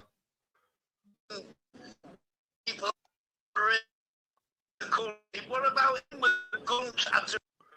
Obviously, all this jumping around, it's not mine. That's why I'm still here. This is the live feed from Westminster Magistrates Court, London. But I'm going to have a look and see who else is streaming and who's doing what. But like I say, he's in court.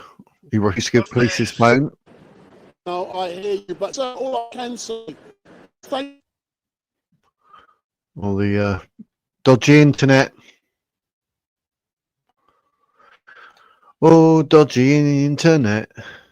you very much for ringing, and keep watching. Make sure you hit the subscribe Yeah, button. Andrew Gold, that's and good. My phone is burning. It's hot. I'm going to answer some more calls. But... Yeah, man. I said all that Tommy's been through has brought in millions of followers. Yeah. I hear you, but sir, thank you very much. Yeah. Oh, thank you for talking to me. And Thank I you. love you, man. Bye-bye. Thanks a lot. Bye-bye. Bye. Bye-bye. So for all of you, I've got another call. So if you turn your YouTube off, because right. So who am I speaking to? You're speaking to Adrian in London. So Adrian in London. If you're in London, why the hell are you not down Edgware Road, just round the corner from the tube station? Are you not there? Edgware Road, okay, the narrow road, but yeah, I know, I'm not there. But it doesn't matter. Listen, I've got a question. Steve Robinson supporter. You're a Robinson supporter. I have a question. Yeah, I think you're right, What mate. question for me? Right. Would the Slim. if this was any mainstream journalist, okay, that this has happened to, would they have to give up their PIN number as well, or is it because they're saying that he's not a proper journalist? Or, you know, this is what I want to know. This is what I'm confused about. Do you want my, all I can do? For the Daily Mail, let's say, or one of the other newspapers, doesn't matter where. Would I have to give up my PIN number as an accredited journalist? Great question. Let's clarify a couple of factual points here. The Daily Mail don't have journalists. Yeah, they're pretending. Yeah. In general, if you have accredited passes, I'm of the opinion, that they would not be in a position that Tommy names himself in. I believe the reason he is where he is today, two things. Number one, he's young, and people associate the EDL and all kind of foolishness. Yeah. Tommy and all bad things when we know that isn't the case. Yeah. And the fact that he is a citizen's journalist and he gives the truth and he's opened up the eyes of millions of people around the world. Look at September the... Yeah, I wholly agree with you. Look at September the 3rd. Let me finish. Telling the truth and everything else, I get that, and I agree with that. I was curious if it was a BBC reporter.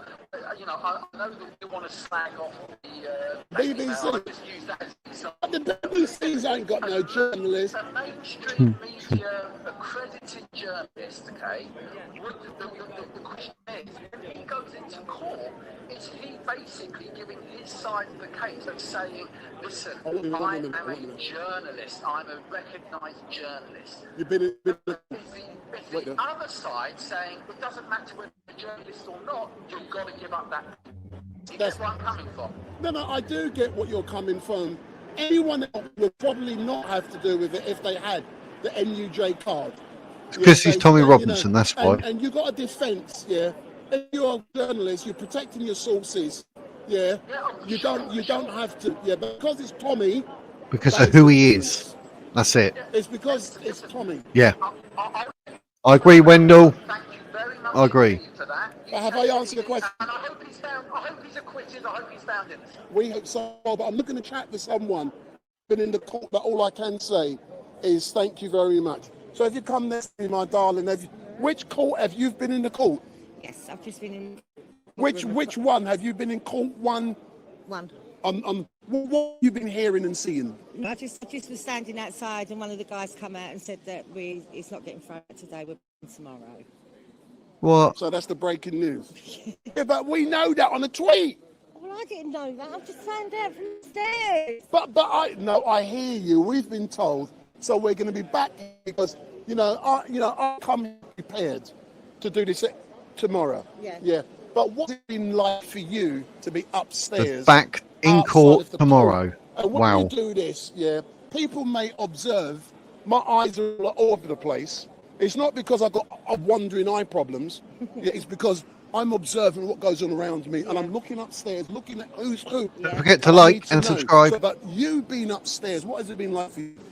It's quite scary thinking that he could get arrested and go down for this. I don't think he will. But just it's only 3 months. And being part it's been an experience. Yeah. Yeah. And like everything else, yeah, you've made the decision to come here to support Tommy. I felt so great earlier on when a gentleman, he rung, because I've been engaging with, my phone hasn't stopped ringing. Yeah. And the gentleman said he's got throat cancer, he's in a wheelchair, but, we are the conduit.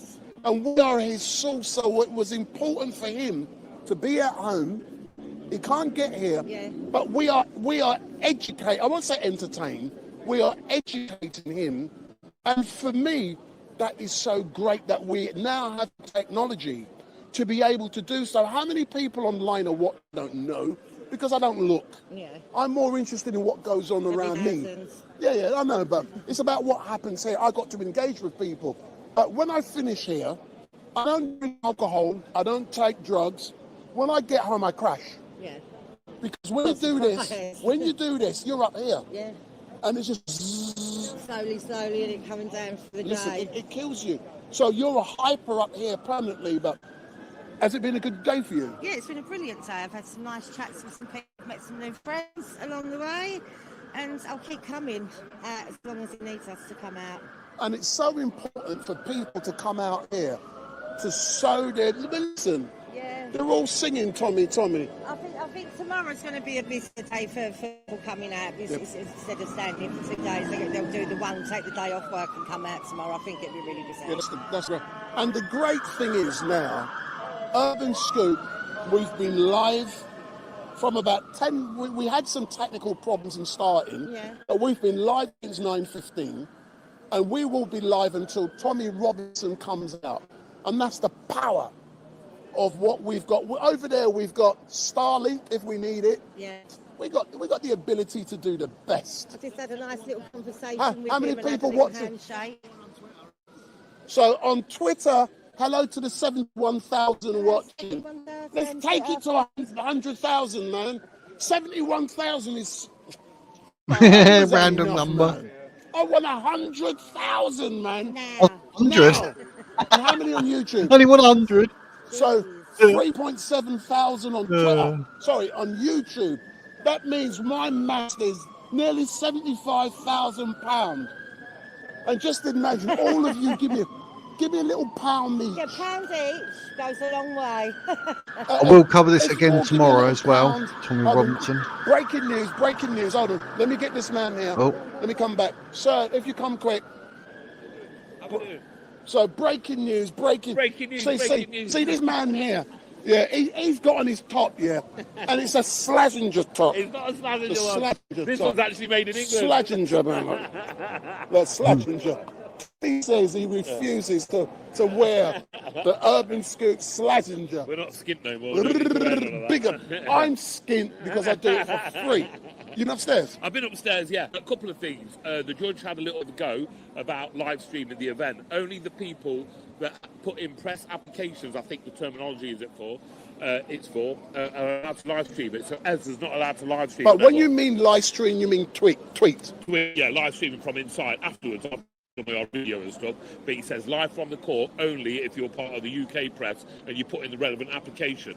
Where does that say that in the rules? Well, that's what he stated for this court case. So Ezra Avant has quickly sent an email in, and he says until he reads the email, he can't give him permission to do any live tweets. So there's no live tweets going out at the moment. Ezra is still typing away, but I think he's just putting it in like a word format to post later. Yeah, but isn't that yet again two-tier justice? Well, yeah, because free speech. You've got all the mainstream media in there that are posting away the BBC, the Daily Mail, and any other idiot, but you won't have any media that's in support of Tommy Robinson. They're not allowed to post anything. So it is completely two-tier justice. It's two-tier media. That is so sad because we were told initially what they said was no mobile phones. Yep. And then you can only do it on your laptop. Well, they took that way now. And now they've taken the ability. So what they're trying to take away, this shows you I'm going to talk black man language now. Go on. The rascals. The rascals. Yeah. That is what we're now seeing. They're trying to take away the ability of our independent journalists to give you guys because it's succeeding. The independent journalism succeeded. Urban Scoop, all these independent auditors, etc. that are here, Rebel, Vox, we're the ones that control the narrative now. Street Mike, well, you are Urban Scoop. But yeah, we're the guys that control the narrative now. The ball's in our court after all these decades. So that's what they're trying to shut down. But there's another police officer that took to the stage now. Now, if the first one made a few... the stage or the stand? Oh, yeah. Well, it seems like a comedy show, so I'm going to call it a stage. So the second police officer, he took to his comedy show stand now. The Crown prosecution put some nice, easy questions to him. Why did you do this? Why do you think this was okay? He answered them quite eloquently. But when Tommy's defence came up, it's actually just tearing him apart. I've had to leave there because it's so embarrassing. Even I felt embarrassed for him. I walked out shaking my own head. The magistrate in charge has actually sat there thinking, what's bloody going on here? You know what I mean? Look at this. It's a shambles. It's more and more being played out by these officers' own testimonies and statements that they are and they have been using arrest as a reason, using the terrorism law as a use and abuse reason to have him arrested in the first place. It's ridiculous. He's banging on about, he started mentioning, he goes, mentioning Tommy Robinson and demonstrations. He goes, what demonstrations have you been on? And you've seen Tommy. He goes, none. He goes, what are you talking about? He goes, EDO. He goes, that was bloody 10 years ago. What about now? What were you talking about now? So they're still cracking on. Like I said, I felt... I'm in shock about it all, really. I don't even understand why this court case, why this charge has even come this far to the Magistrates Court, wasting the taxpayers' money once again, just so they can fill their own boots, fill their own egos, these police officers. But even the superiors of the police officers that are taking the stage, they're sat in the gallery, and even they're nodding their heads thinking, we fucked it, lads. We fucked it again. Do you know something? What really annoys me is that you got someone like Tommy Robinson, a patriot, is up there charged with a fucked up criminal offence. Yeah. You got people like, did you watch the documentary film on Panama a couple of weeks ago? Which one? Charing Cross. No, I didn't watch it. And you had Officer Stampede. Yeah. An officer stampede. Yeah. What kind of... It's ridiculous. I mean, we've seen it recently, even after the 13th of September. We brought millions and millions of people to the streets of London, and we have evidence of that due to the helicopter that they that they rented. Was you flying it? But no, not this time. You know what I mean? I've actually been banned from my license, but maybe next year. I'm joking. I can barely drive a car. And then Yeah, we know that. and then literally we brought millions and millions of people to the streets of the UK, and even the Home Secretary in Parliament at Prime Minister's question time was so adamant on bringing up the 23, 24 poxy arrests. I see more arrests in my local boozer on a Saturday night. But when you've got these terrorist supporters, the Hamas Palestinian supporters, on the streets a couple of days later, on the same day that an Islamic extremist Jews up in Manchester, there's a few thousand, 400 get arrested. No one's really talking about it. It's ridiculous. This is another abuse of power by a clear two-tier policing by the police, abuse of power. They use that terrorism law just to arrest them, and now they're trying to use that same law to defend their credibility. But Tommy's lawyers are picking it apart bit by bit by bit by bit. I think you're going to have some news by the end of today. But it's not happening today. Well, Tommy's still got to hit the stand. So the two officers have come up, the sergeant's up there. Tommy's still got to hit the stand. He's been about 35 minutes in. I feel so embarrassed about our police force. Even I've had to walk out because I just feel ashamed. And the world's watching, the world's listening. You know what I mean? And the world is watching, and we're live and direct. 100,000 watching. Oh, is it really? I got to ask something. So I remember your days, man. Yeah. Because you was talking about before people get arrested at your local boozer. Yeah. Because you're a rebel, man. No. You're a warrior, man. Go back to the EDL days. Yeah, let's go back to the EDL days. What was it like in them? Because Tommy is so hard. Yeah. And you and Tommy were some of the founding members, man. Yeah. Well, here's the thing. People, EDL. I don't believe TAR's the right word. I'm proud of the fact of my history within defensive organising demonstrations, being a spokesman. I'm proud of the thousands and thousands of people on the streets. I'm proud of the fact we give a platform to people that have the same sort of issues that's going on in our country, especially when it comes to extremist Muslims and Islam having a negative impact on our country. I'm proud of it all. They still use that far right thing, the racist thing. Well, I got arrested once at the EDL. None of us committed any crimes when it comes to racism or anything like that. There's no evidence of it. It's just the media just portraying you to be something that you're actually not. And then that's turned into this whole big organisation of United Kingdom through Urban Scoop and Tommy Robinson, and they're still trying to use the same tactic, but it's not working. They can keep using them words over and over again in the press. On the day of 13th of September, we had a couple of million people watching a live stream of the event. Hold on. Let me correct you factually. Oh, go on then. Yeah. Was it more? Yeah.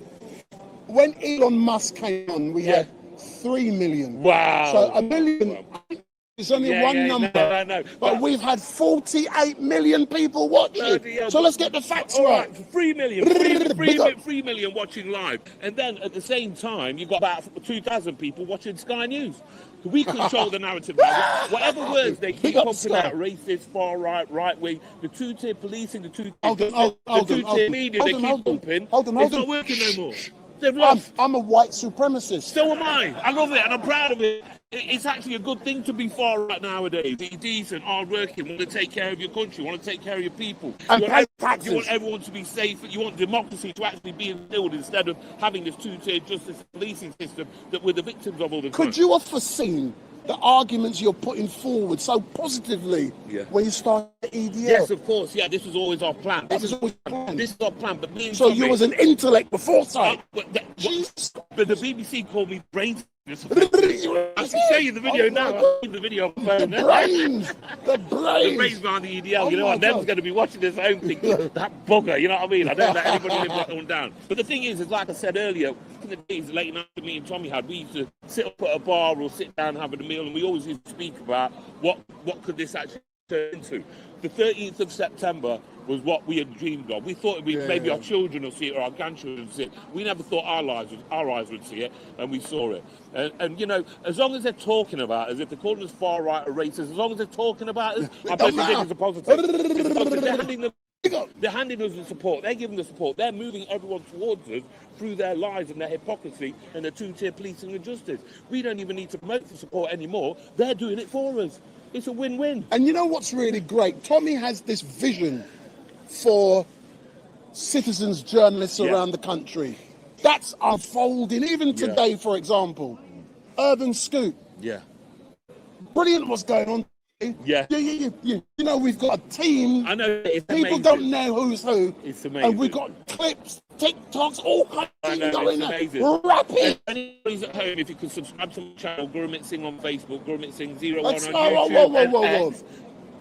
Since when can you do advertising? Oh, I thought, well, I'm part of Urban Scoop. We've got another Predator episode on the way, and we need to get that promoted. You know what I mean? It's all Urban Scoop. Hey, this geezer's the Predator Hunter. The number one. What a name, the Predator Hunter. The number one. The number You get one. what I'm saying?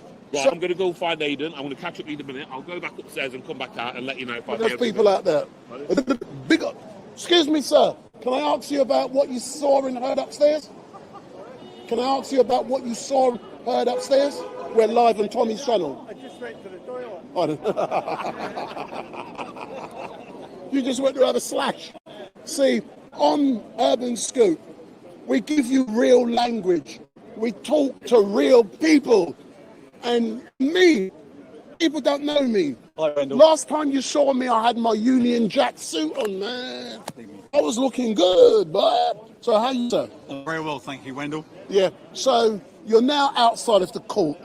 Tommy should be coming out within an hour or so. Let's hope so. You know, what is your, but we're going to be coming back tomorrow. Let's clarify that for the people watching. What's your assessment of what you're seeing? Because Tommy has been charged under the Terrorism Act, specifically under Schedule 7. You know, what's your assessment of the fact that he would not give the authorities his mobile PIN number so they can access certain privileged information? You know, what's your assessment on that? I think it's absolutely disgraceful. Really, really disgraceful what they've done to him. I even think it's possibly an unlawful arrest. Yeah. And the officer that arrested him and the custody sergeant or the desk sergeant that authorised his detention, they need to be looked at, possibly even arrested themselves for what they've done and allowed that to happen to our Tommy. It's an absolute disgrace, Wendell. It really is. But it's happening more and more. Not only Tommy, we've got George Galloway and many others. And the terrorism legislation is being used to neuter important political figures. It should not be happening. No, it's a complete. It's completely wrong, Wendell. Just say it's being misused. There's no doubt about that. Yeah. And it goes on and on and on. When will it stop, Wendell? I don't Of course. know. But someone like Tommy, at the end of the day, he's a normal human being like us all. He's got feelings. I photographed on the 27th of July the event at Trafalgar Square, and I saw the love Tommy has for his family, his kids. Absolutely. And I saw it through the lens of my camera. Absolutely. I can see that. But he's a normal man, and I can see the effects it has on him, but don't leave it trying to grind him down by keep on attacking him. Absolutely, Wendell. No doubt about that. You say he's only a little chap, isn't he? But he's got a lion's heart, and he's got fire in his belly. If only there was more like Tommy Robinson. Yeah. You know, we've all got to stand up. I've been to all the all of the meetings now. I've seen you at nearly every one. But yeah, if only there was more Tommy Robinsons. That's what we need. Yeah. But don't you believe, because of what is unfolding in front of the screens on social media, through Urban Scoop and many other platforms, I'm seeing a lot of... Earlier on we had young Bob. Don't know where he is. He's here somewhere. We've got a lot of young, energetic, intelligent, reasonable, rational people. They're all saying we're Tommy Robinsons. Yeah, absolutely. Yeah, absolutely, Wendell. And I'm coming to the last chapter of my life when it's not for me.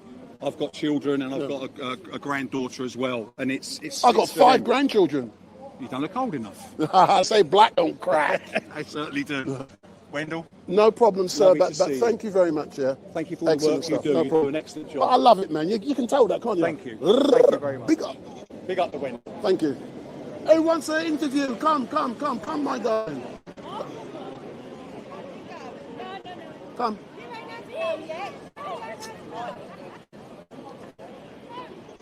I'm going to bring my camera over there, you know.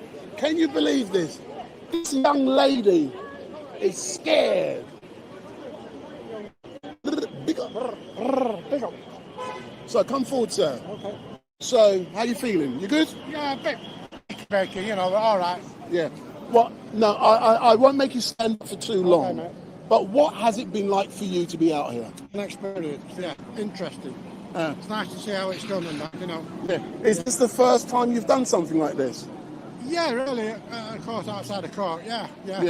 And how different is seeing this unfold in front of you, and when you compare, when you see it on the news for 1 or 2 minutes, different is it? It's surreal, definitely surreal. Being from Yorkshire, we don't see things like this, you know.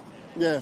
But, yeah, as I say, interesting, and when Tommy appeared, it's like a big mass Scrum. Scrum down, yeah, exactly. And then after the scrum happens, what happens? They piss off. Yeah, they got their footage, they're not interested in the truth.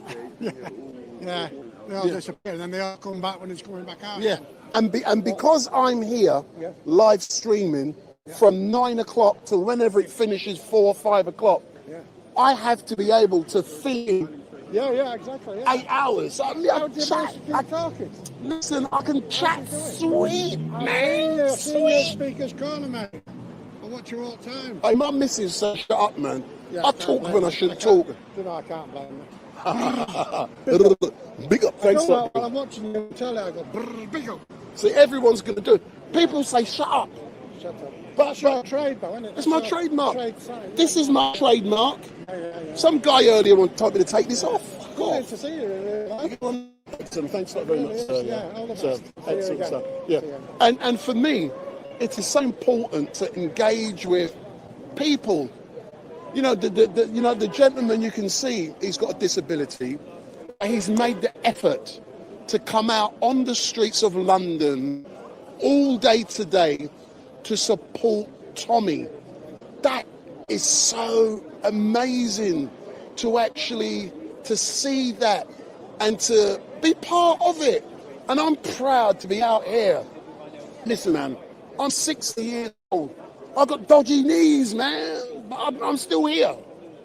I do what I need to do because it's important for you guys to be educated, entertained, and when you're in front of this camera, when I say this to people, I don't watch TV. I haven't switched the TV on in my house for years. My missus watched TV. I ain't got time for that crap. I'm a radio person. I listen to radio. I'm an LBC fan. Yeah, I don't like James O'Brien. I used to like him. Sheila Fogarty, all of them people there, you know. I'll listen to them. And you learn to talk, listen, and engage with people. And that's what I like to do. And sometimes when people see me in the streets, I just ignore them, because when you're in front of the camera, you're performing. And when I'm saying you're performing, you're engaging. And when I'm going about my business, I don't want people stopping me. You know what I mean? Wendell, fuck off, leave me alone. But that's what it is. But it is brilliant being out here today.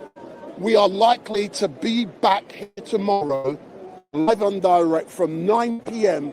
until whatever time this trial ends. And one of the possibilities is that Tommy Robinson could be found guilty. I'm not saying he is. And if he is found guilty, he could be facing a 3-month prison sentence with a large fine or both. So he can get one or the other or both. He is not upstairs in front of a jury. He has a judge, and it's a male judge. What the person's name is, I don't know, it's irrelevant. You understand what I'm saying? There's about 30 people upstairs in the public gallery. We've got the defense, we've got the prosecution, and what we're told is that those people in court number 1 on the first floor, they cannot hear very well, because apparently the defense, when they're talking really quiet, so only the judge can hear. Only the judge can hear. The people in the background, in the public gallery who's reporting, can't hear.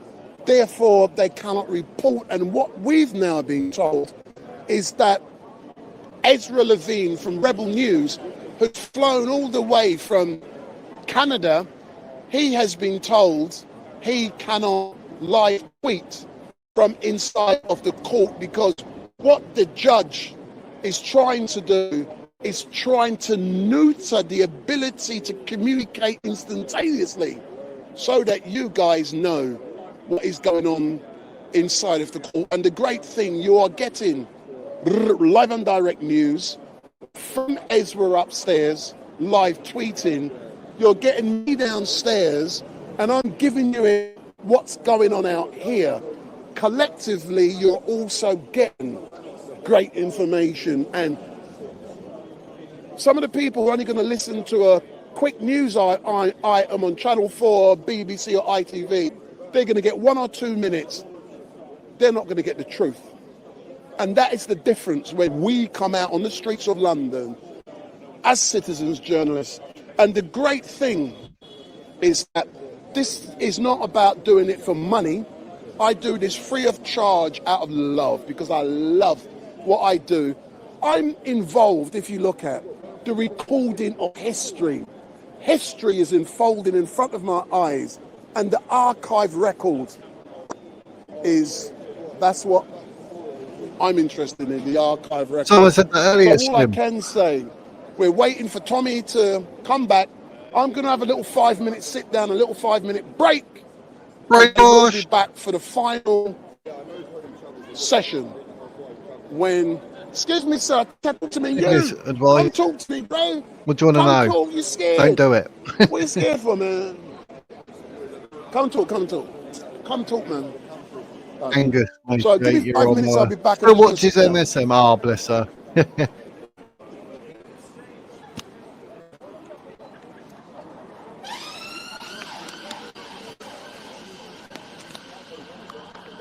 Oh, they can hear you chat if you're... It's live.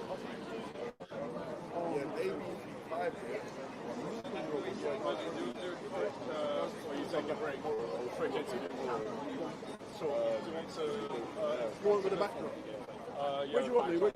Oh, not today. They're going, oh, that sounds like Slim. I was like, nah. I thought they were joking. Then you wrote that. I thought, oh my God, was that actually him? Huh? It's true, but not today. Okay, so we are interviewing Wendell from Street Mike and also StreamYard. social media channels. He's broadcasting to the world. They're coming from London. But at the moment, so far, what's your take on today? And That's Louis Errington. He also streams. His I'll live tell you stream's a what's bit been funny as happening well. today, but It's correct. London. Currently, I do not really live stream on Street Night live stream. Don't do it. Yeah. In general, what I now do is live stream directly on Tommy Robinson's YouTube channel and also Tommy Robinson's Twitter page. I believe it's a conflict of interest if I'm live streaming on my own channel and Tommy's. So I've decided to just focus on what's going on specifically with Tommy and trying to develop Urban Scoop. And in regards to what was my take on today, I think it's quite shameful and disgusting what I'm seeing unfold in front of me. With Tommy Robinson, who went to Felixstowe or Folkestone, one of the two, on the 28th of July. He was driving a car on his own, heading to Spain, because that's where he lives half the time. You understand what I'm saying? And he was stopped. Yeah. The border officers detained him, and they wanted access to his mobile telephone because Schedule 7 of the Terrorism Act permits that. Yeah.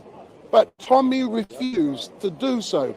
The reason he refused is because on his mobile phone, he has private and confidential information in regards to his sources. So like, for example, he's been dealing with a lot of abused women, vulnerable females, who's been raped and all kind of stuff all over the country. So all of that information is on his mobile phone. He's also been having private and confidential communications with his lawyer. That is all on his phone. Yeah. So they wanted access for that. Tommy has said no, but the justification for saying no is that, number one, he's a journalist, and number two is that it's privileged information, so they can't have it. So, as a direct result of that, he's now been charged under the Terrorism Act.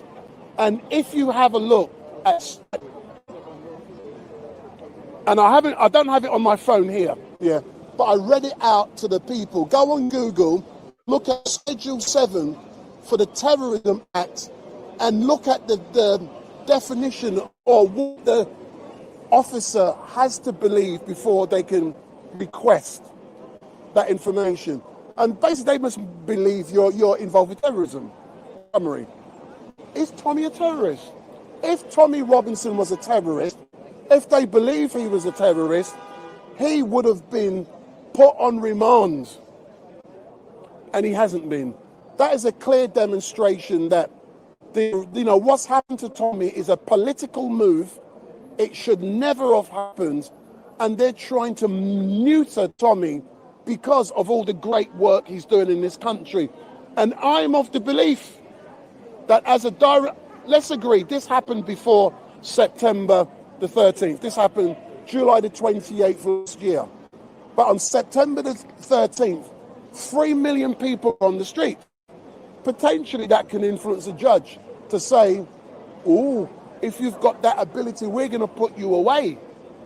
So if Tommy is found guilty today, he is facing 3 months imprisonment, a fine, or both. So go check the error.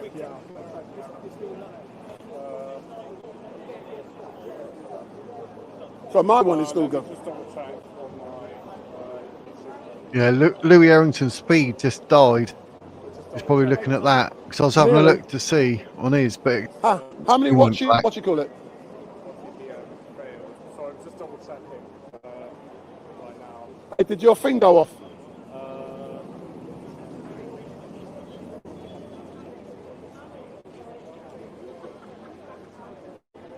So I'm just double checking how many people. Looks like his speed has ended. Louis Errington. So we currently got 75,000. Watch on Twitter. I want another 25,000 before Tommy comes out. I want 25,000 more before Tommy comes out. And we got 3.8. So that's 79,000. No, 79 and 4, 83,000 people watching. Yeah. So that's what's going on.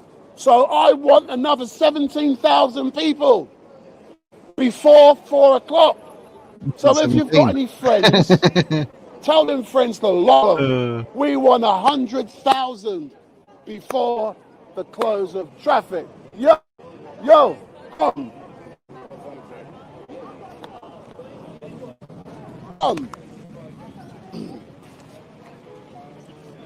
See my man here. He's a Rasta man. Big up. Big up, big up, big up. So how you keeping, sir? I'm what, man? Keep me going. Let me check my sound. Hey, look at the old bill. Watch what they're doing. Come round. No, so let's stay there, sir. Let's capture that. So you've now been here. Can you see between both of us? They capture that. So it's all about composition. That's it. Stay there. So why are they there? You've been here since this morning, yeah? Yes. And you're following the Tommy trial. I came to court, not really at the Tommy trial, but I came to court and all of a sudden I found out that.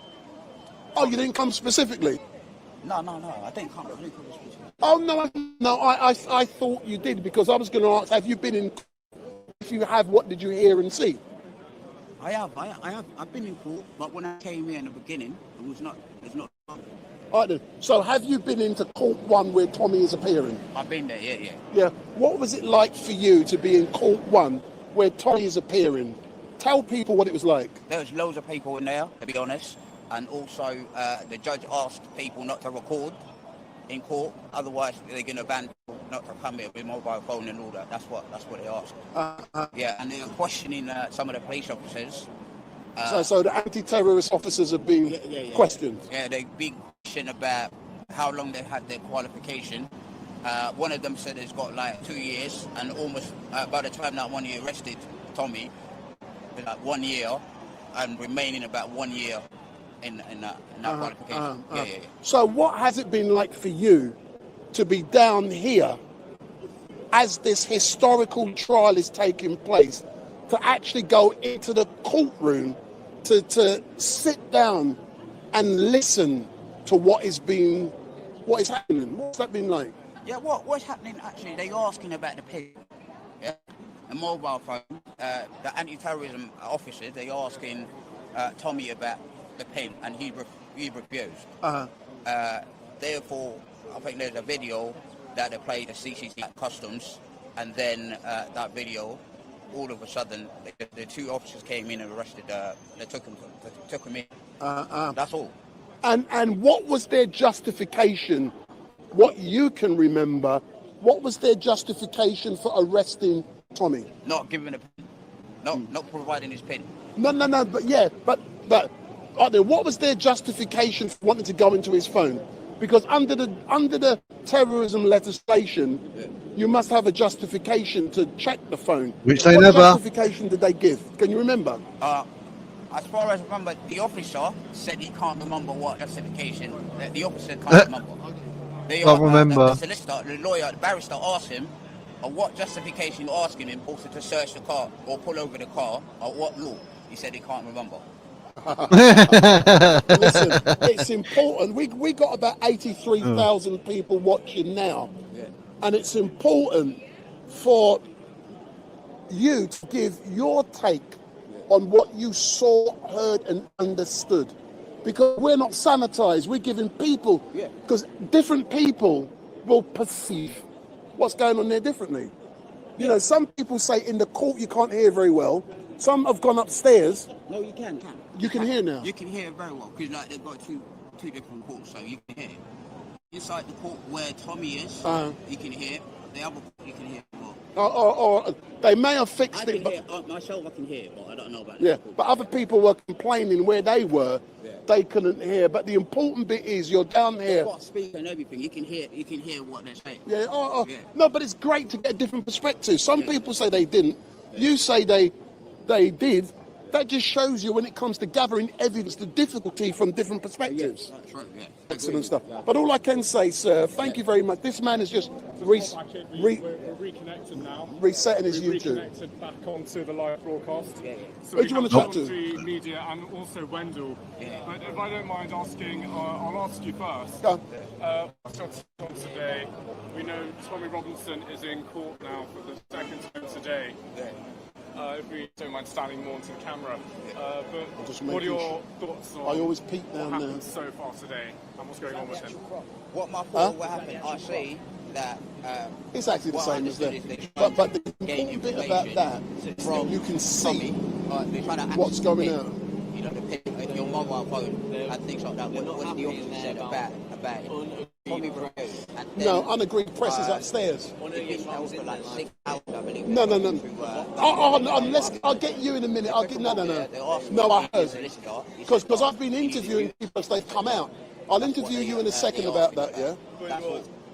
What I see is Tommy was sitting, saying nothing. The solicitor was asking a lot of questions. Give me a couple of seconds. Leading questions back and forth to detective and the Hey, sir. officers. How about you, mate? Hey. It must be great for you to be doing this today. Yeah, man. Yeah. Schedule 7, which has been used. You'll be back here again tomorrow, innit? But do you think that the UK government, in particular, They'll let it go. powers with the Terrorism Act to lock up individuals such as Tommy Robinson, he was a terrorist in 30 seconds. to go after potential And everything else now is filling in to make that look okay. So I think. I didn't know him. It depends on that police officer individually. In terrorist not everybody. Possibly you might be a police officer that you don't want to, play by the law and then see the person that is fighting with. You didn't know. You might not suspect anything like that. But it depends on those officers where they're at the customs. Credibility. I don't know what their intention was, and they asked because the judge and the solicitor asked them, "You recognise Tommy?" One of them said, "I didn't recognise him." I didn't. No, I'm going to interview him. Yeah, he's got a little scoop. And you've come down here. You have your own platform.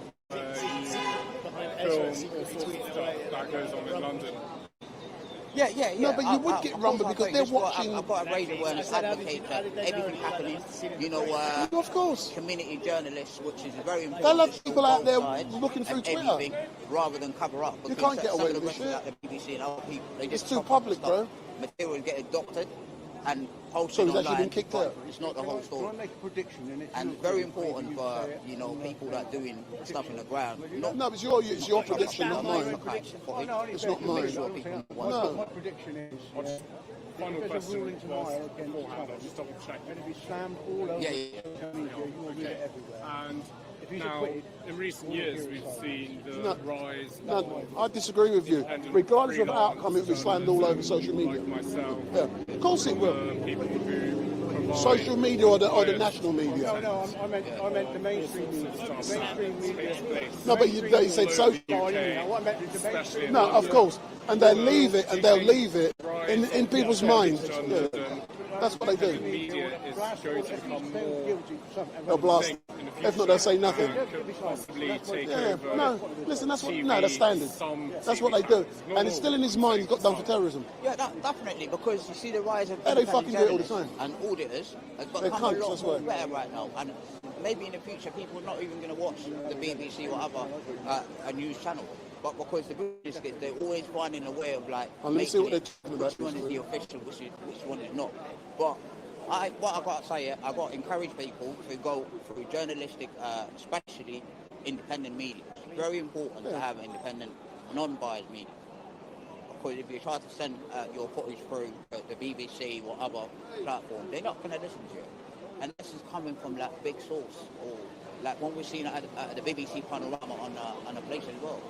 Yeah. And I encourage a lot of people just to pick a phone, and go on the street. If you wanted to be an independent community journalist, do that. Yeah. Sondri, thank you very much for your time on thank you. camera. I appreciate Very that. good to see you. Yeah, you also got a good I want platform. to chat with you next, man. This is Carry on. finishing. And now, Wendell, just to resume earlier, we're back on air. Yes, we're back on Hold on a second, Oh, right, yeah, thank you. So yeah, as we were discussing earlier. Hold on. Second ago. Hold on.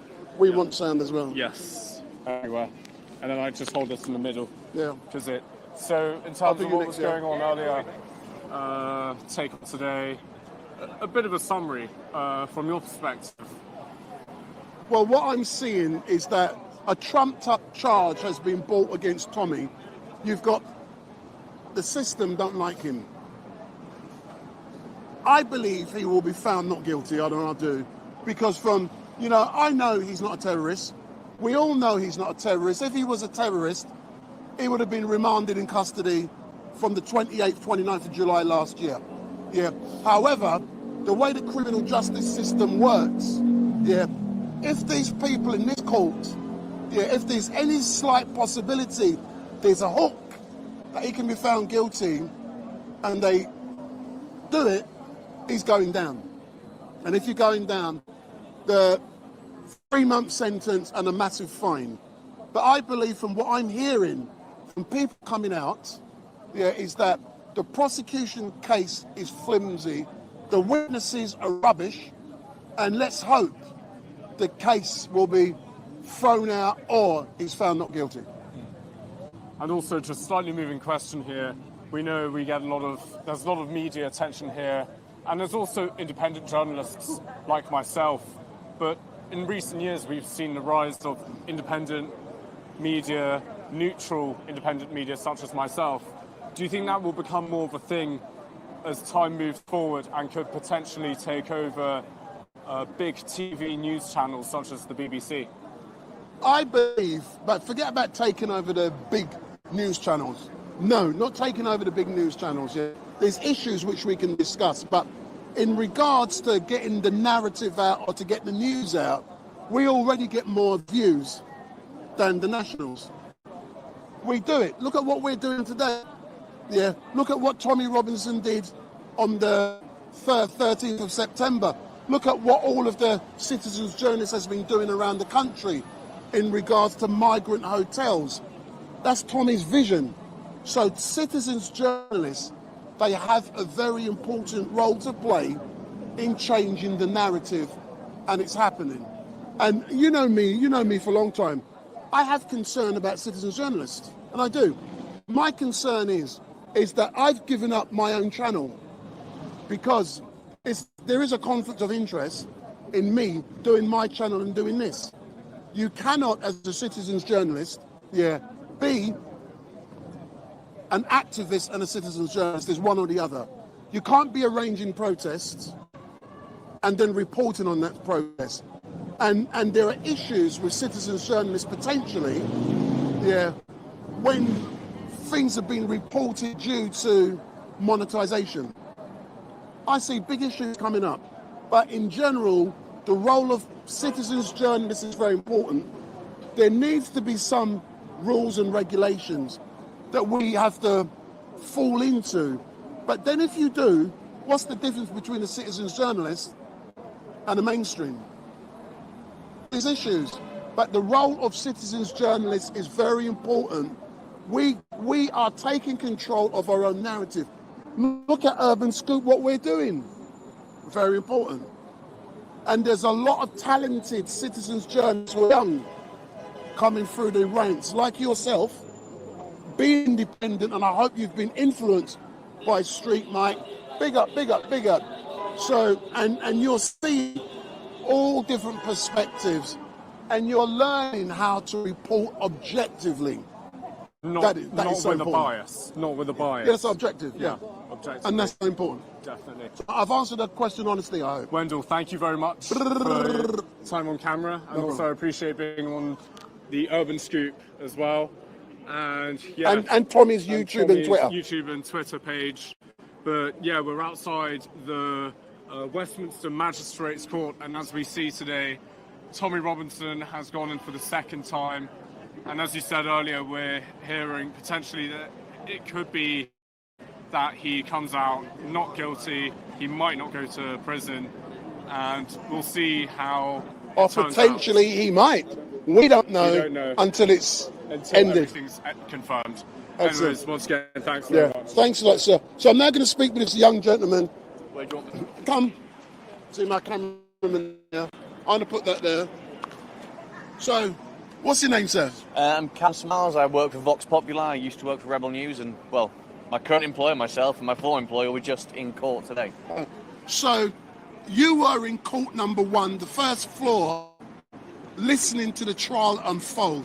Tell the people watching what you were hearing and seeing, and I'm going to ask my cameraman if he can listen to see if the sound is good, because for me, sound is so important. So, what were you seeing and hearing unfold in court number 1? Well, firstly, before we get into that, I kind of want to talk about kind of what you see in the media, what Tommy's been accused of, and actually when you're in there, you hear he's been accused of. So the first thing, if you type in Tommy Robinson court date and you put in today, it says that he's there. I like this geezer. I asked the questions, he's trying to change the narrative. So let's pull it back to I'm a my... politician. Yeah, you ain't getting it, bro.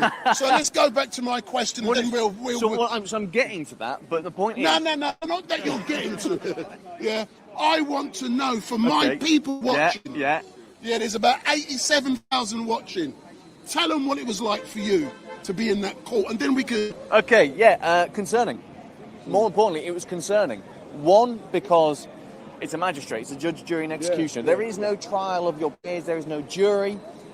And secondly, after the lunch break, myself, Vox Populi, and my former employer, Rebel News, we were live tweeting proceedings. Now, we are not agreed press. We're not. I went to when they had the press queue. I said, I've not got my press card on me, but this is what I'm working for today. No, if you're not on the list, you can't go in the press area. So it's not even the case that you can go, look, here's my press card, can I go in? If you're not on the list, no shoes, no trainers, you're not getting in, sort of thing.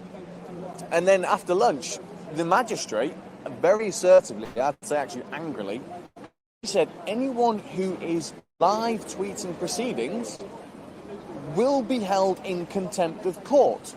So it's not necessarily, even if you're literally saying word for word what they're saying, he's saying you will be held in contempt of court, and tomorrow there'll be no public gallery. So basically, if you are trying to tell people what's going on, you can't. And when I say what's going on, you could literally be regurgitating what is being said in the courtroom, if the magistrate doesn't like it, there's no public here tomorrow. There is no public oversight as to what's going on tomorrow. And why do you believe the judge has taken that decision to try and neuter people like yourself and Ezra from reporting the truth? My personal opinion is that this is just a formality. You know, Tommy is, whether you like him or not, he is the enemy of the state. You know, he is hated by the state.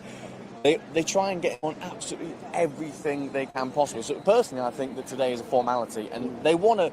I still think they probably will lock him up, despite the fact that, from what I've just seen myself, the defence has been tearing apart the prosecution. And today is simply a formality to say, look, we followed due process, but you're guilty. But just like what you said earlier on, you can read in the press what the case is about, and you go up there, and it's two different. There's a disconnect, and it's two different things, isn't it?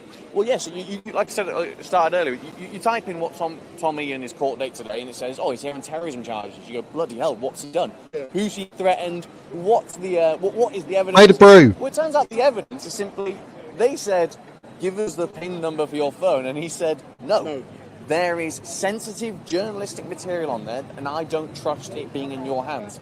And he said, "Okay, we can arrest you under the terrorism charge." So he's been done for terrorism, but the terrorism is simply saying, "You're not going in my phone." Yeah. So that's a complete politicisation of the cause. It's an abusive process. I think more importantly, it takes the piss out of their English language. We are now saying terrorism is, you can't look at my phone. That used to just be, a common belief of a little bit of privacy, please. No. And if they had something on him, fair enough. But certainly they said, his answers were short and vague. And when they were asked what the questions were, it was, where are you going? Well, how long do you have to say I'm going to Spain? One word, it's short and vague. Spain. Tommy, as you know, is very well known. I have a concern, and I do. We know if he is found guilty, I'm hoping he's not. If he's found guilty, what's available to the court is 3 months plus a fine. Are you of the opinion, based upon what you've heard in evidence, and fair enough, this case or the events took place the 28th of July last year, 2024. But on the 13th of September 2025, Tommy had 3 million people on the streets of London showing patriotism. Do you believe that can affect the judge's decision-making process in the event that he wants to find him guilty? Take it easy, Slim. September the 13th. It's a dream. Keep smiling. The 28th of July. Yes, and I think also as well when EDL kept being mentioned in the court this morning, this afternoon. I mean, Michael Gove, when he was in the cabinet, didn't even prescribe the EDL as a terror organisation, and also disbanded 10 years ago. So the whole idea as well today is that they were saying, he was a potential emerging terror threat. How can someone be a potential and emerging terror threat when what you're kind of using as reference was something 10 years ago? I do think that the magistrate today could see how much traction he's getting, because I go back to 2007. I was one of those people that went, he's just a racist scumbag. Yeah, why? Because I heard it on the internet, and I was like 12, 13 years old. Me too. So many other people, my mum, my dad, they actually went to the rally. It was the first rally they've ever been to. Yet they used to think, because it said on Facebook, he's a racist. Yeah. And when you talk to Joe Public now, a lot of them say that they're even going beyond that phase of saying it quietly. I quite agree with Tommy Robinson. Yeah. They talk about it openly. They're talking about it openly, yeah. And I do believe that the likes of the magistrate today he's a gatekeeper to the establishment that people are now starting to see don't serve any purpose for us and are actually a threat to our civil liberties and our safety, especially if you're a young girl. And you know something? I'm glad you've reported your perception of what you're hearing and seeing inside of the court, because we've been interviewing people all day and we've got a completely different perspective. But that is one thing that's so important for me about citizens journalists. Yeah, the ability to go into that court, to listen to what is happening, to interpret it factually and then bring it back. Would you agree citizens journalists is the way forward in the future. But would you agree there's a potential training issue for citizens journalists in regards to going inside of a court, being able to live tweet, touch type, and to report factually? Because if you can't do that, you cannot report, or not? Yeah, I mean, I think there is a risk of citizen journalists almost going one way to kind of what I believe, so I'm going to kind of do. I think we do really need to find that nuance, that bit in the middle, because that's often where the truth kind of lies. Yeah. But no, I think, if anything, the biggest danger is basically they can't do it. If anything, let them get it wrong, and then give them a slap on the wrist to get it wrong, because also that's how you learn. Like, getting it wrong means contempt, and contempt means prison.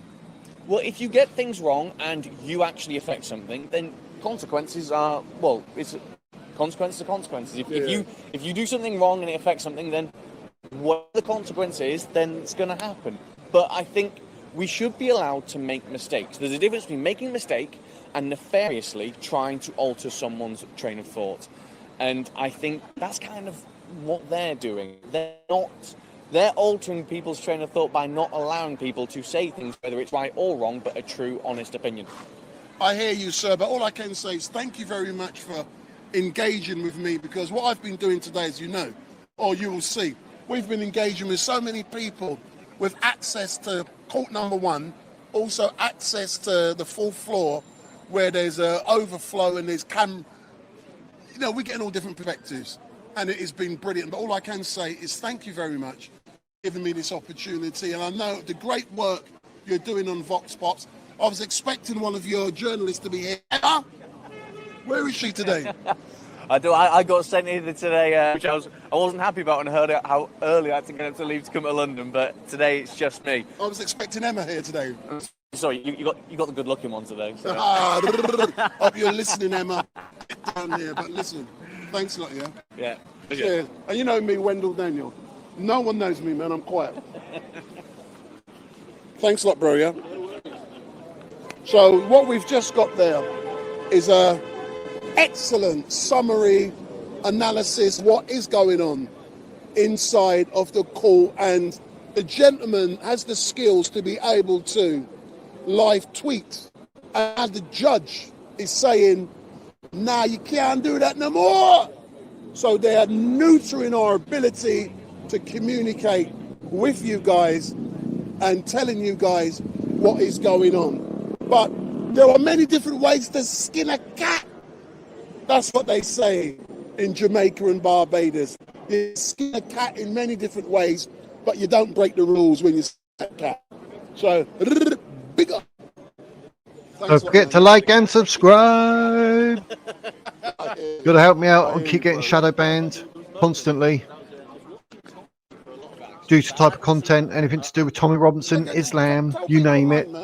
YouTube's like, nope, have none of that. We shall silence you. So much for free speech. Yeah, so an interesting thing about today is, well, not only just the bastardization of the English language where they're misusing the word terror, but I was watching Tommy to actually get what I think is this response, because when you know when you don't think the cameras are on you, that's when you get your response. When I was watching Tommy, some of the things they were saying, there was at times there was a genuine, like, it was as though he was hearing something for the first time. That's how shocking it was. Although, yeah, and to me that said he is innocent, and not just because I align with his political values, but the fact I genuinely believed he was surprised at what he was hearing.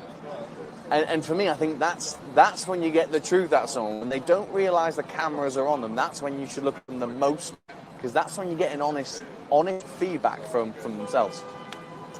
Happy? Excellent, thanks for that, sir. Yeah, no worries. I got a couple of business calls to make. Because I haven't contacted people, let me ring.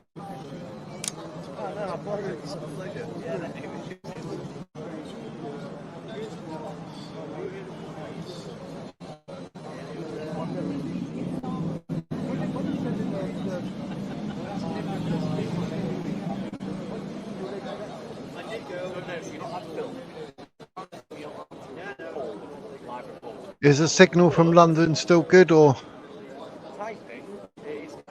it can go a bit jumpy at times, I know, but they are streaming from London. obviously Westminster Magistrates Court.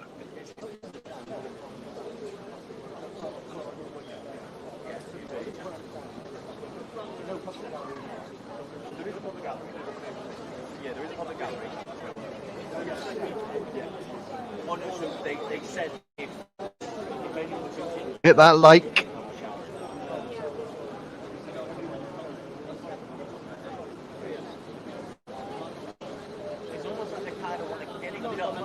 What I'm watching here while streaming, you know, the picture looks fine and dandy, but I don't know what it's like for you. So let me know if it's okay or not.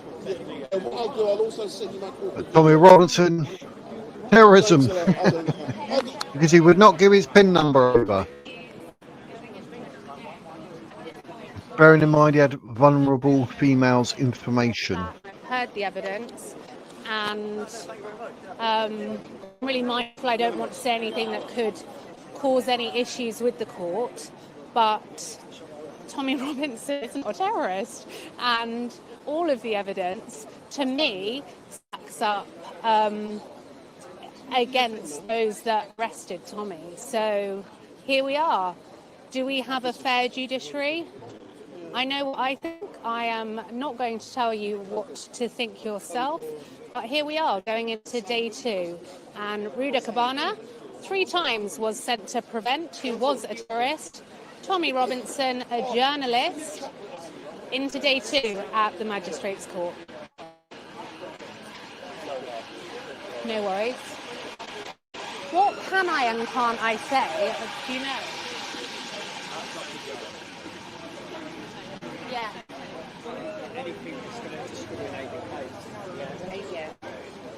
Yeah. I don't know if I said something. Hold on. Got a microphone on. You got to subscribe to get the truth. Big up.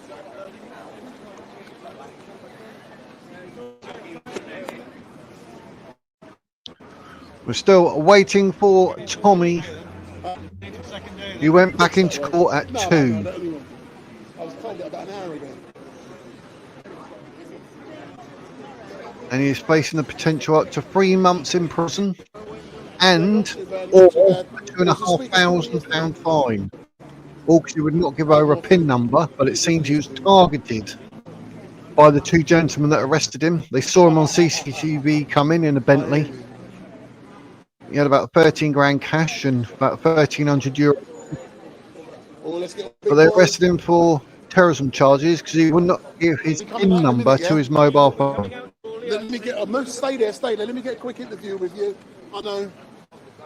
Let me know the picture. Where's the security? Okay. I'll get the security. They're streaming from London. Hopefully it's coming through all cushy. Yeah. Let me get my other. So, Jeff, you've just come out of the court. Can you explain what has been happening? Well, it's been a bit of a funny old day. We went in there, we weren't quite sure what was going to happen. But at the end of the day, it's not looking too bad. The defence barrister was very, very good on form of it and began dismantling the police as far as I'm aware. But just be aware, some judice will apply until tomorrow. There is, I gather, going to be the summation tomorrow morning, and then the judge will make his decision or make it next week in writing or something like that. I don't know how these things work, but it's not all doom and gloom for us. But yeah, Tommy looks in good spirits, and he's probably having his briefing with his team right now, his debrief. But I should think that he'll be coming out fairly shortly, and there'll be a big scream and shout, and everyone will welcome him out there. But there's really not much else I can add, I'm afraid. So yeah. Thanks very much. Excellent stuff. But we were told earlier on by some people who were inside of the court that the judge has banned people from... Yes. See, I know more than what's going on than you, man. So the judge has banned tweeting, yeah? That's it. He's banned live tweeting. Let's, yeah, you better go. Yeah. Live tweeting. Hey, chill out. Yeah. Just do it like that, yeah? Something happening? Has the court stopped for the day? They're like getting ready for Tommy, or not too sure what's going on here. Tommy Robinson coming out.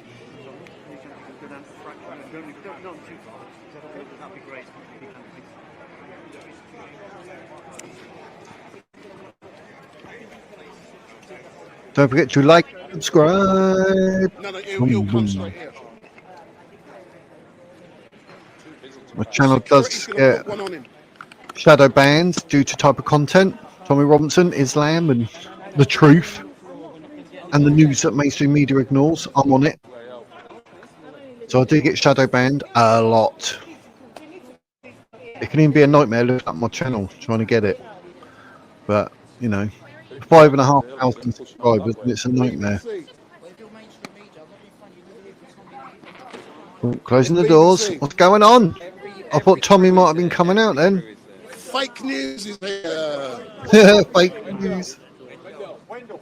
You're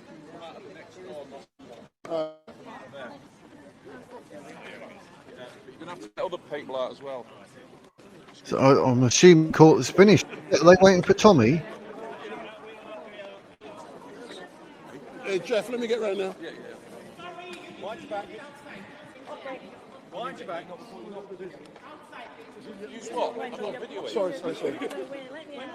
No, that's what I'm just letting the young lady pass.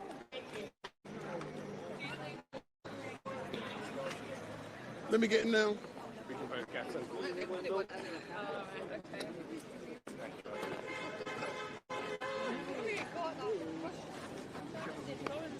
You see, Jeff?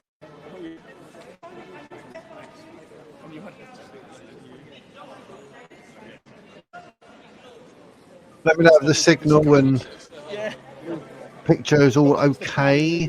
Streaming live from London, courtesy of Wendell Daniels Urban Scoop, Tommy Robin online channel on YouTube. Happy days. But the way everyone's suddenly moved, maybe the court has finished for the day, ready for tomorrow. Because they are coming back. Yeah, in a minute.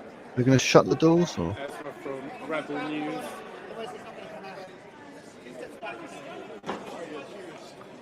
Good updates, mate. Good updates. I'm actually looking behind the lady to see if I can see anything movement in the background, but no.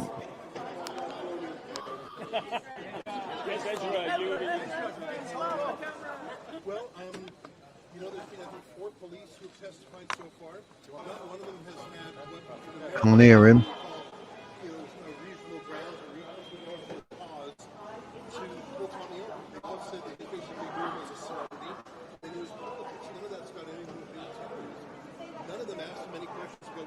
terrorist activities. That's what this law is for.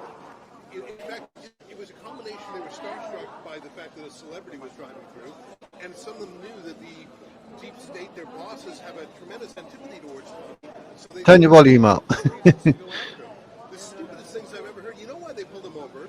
They said, like, the cops were asked, well, why did you think he was a terrorist?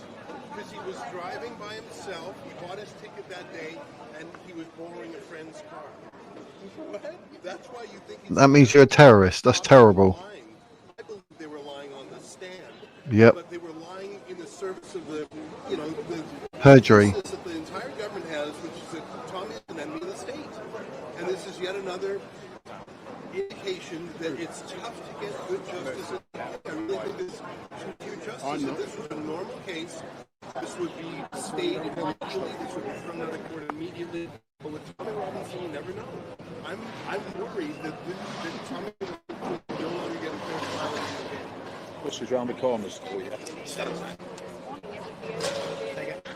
Well, listen, judges and lawyers like to take their time. If you put it here, because it's double reds, I am pleased with how Alistair Williamson, Tom's barrister, is doing it. I think he's just making mincemeat. You know, we'll see what the judge says. All right, well, Ezra will be back here with you tomorrow. All right, thanks very much. Thanks for flying, Ezra. My pleasure. I'm a tiny bit sleepy. I'll join the scrum if you don't mind. I don't want to block any. Just block a mainstream. But Ezra, later on, I want to ask you. I've heard that the judge banned live tweeting, and I want to find out more about that. What he's actually done. No, there. and I was just sitting on my hands for the last hours. The judge told me not to live tweet. Now I'm mustering some credentials, but I don't. You know, in Canada and the United States, you don't need a government license to be a journalist. That's sort of a authoritarian thing. But where in the rules does it say that you have to have accreditation to be able to live tweet? Well, I don't know. And I mean, I was told a number of things. I don't want to fight with the judge. Yeah, of course not. But tomorrow morning, he asked me to, in fact, at the very end today, he asked me to present credentials tomorrow morning. I mean, listen, I've live tweeted from the Old Bailey, from the Royal Courts of Justice, from Luton, Peterborough. I've probably been to a dozen trials in the United Kingdom. I've been at the White House, at the Knesset, wherever. It's just sort of odd to be told not to be in Westminster Magistrates Court. Yeah, I'll get you. I was specifically asked if I can tweet, and they said yes. Really? Yeah. Well, you know what? I need your credentials. I wasn't whether I had the live link. I specifically asked the cleric, and they said, yeah, you can tweet. Yeah, well, I got to it. take pictures, they said. So some can tweet and some can't. That's a bit strange. Ezra, I have a quick question for you. Sure. My name's Louis. Good to meet you. In terms of today, what's it been like for you coming down here to Westminster Magistrates Court? When he comes. When he comes.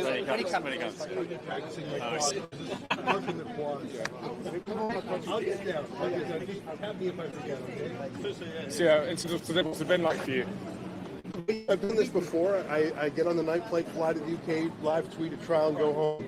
So I'm sticking around another day. I'm not very sympathetic to Tommy. You may know that I've supported him in the past. But I'm delighted to see so many other journalists here. I'm going to kneel down later. Don't block. I just walked out. This is no way out. If I was to live a reason. In terms of the UK government, you know they're using the Terrorism Act to try and lock Tommy Robinson up again. Do you think the UK government are abusing powers on people like Tommy Robinson? You know, whenever J.D. Vance talks to Keir Starmer or Trump talks to Keir Starmer, he always reads freedom of speech, and Starmer always lies. He says, we protected in the UK. No, you don't. And I think that if Donald Trump knew about what was going on here, he would be appalled. As Tommy mentioned this morning, Elon Musk is paying his legal bills because Elon Musk knows the deep threat to free speech that this government poses. That's not a good thing. Ezra, thank you for Sure, it's my pleasure. Thanks. I think it's sure. I'm gonna go down, but I'm just gonna wait until he comes, and then I'll sort of squat down. I have the worm's eye view, or maybe I should go to the side or something.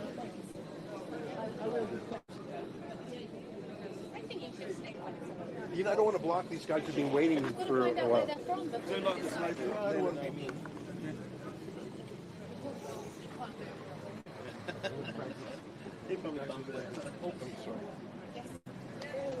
Okay, you got dodgy knees, Ezra. Is that okay? Not like me. Okay. Yeah.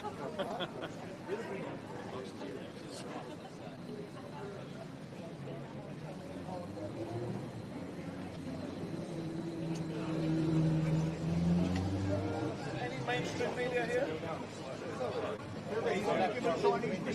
Not the kind of thing that someone would answer publicly. You are. You're ABC, so you're me. There was a BBC. I think so. That's the third time. Yeah. But look at what, I'm going to guess that 2/3 of the folks here would call themselves citizen journalists. And I tell you, it was very different 5 years ago covering Tommy. It was,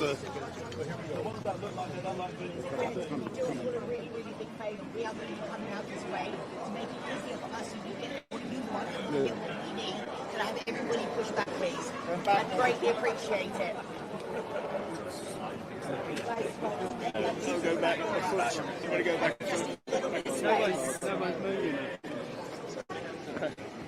we can do a camera. Is that your camera? Is Tommy due to come out then? Go down there. So Tommy's just about to. I'm looking on the first floor to see if he's coming down the stairs. I can't see nothing yet.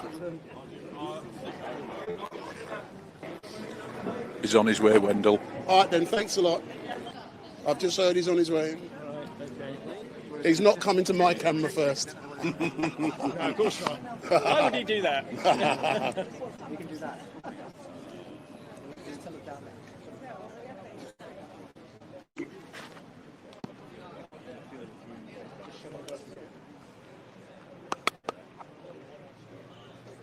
thought you were with Urban Scoop. I am doing both. Good for you. My two favorite outlets. There he comes. He's with Bob.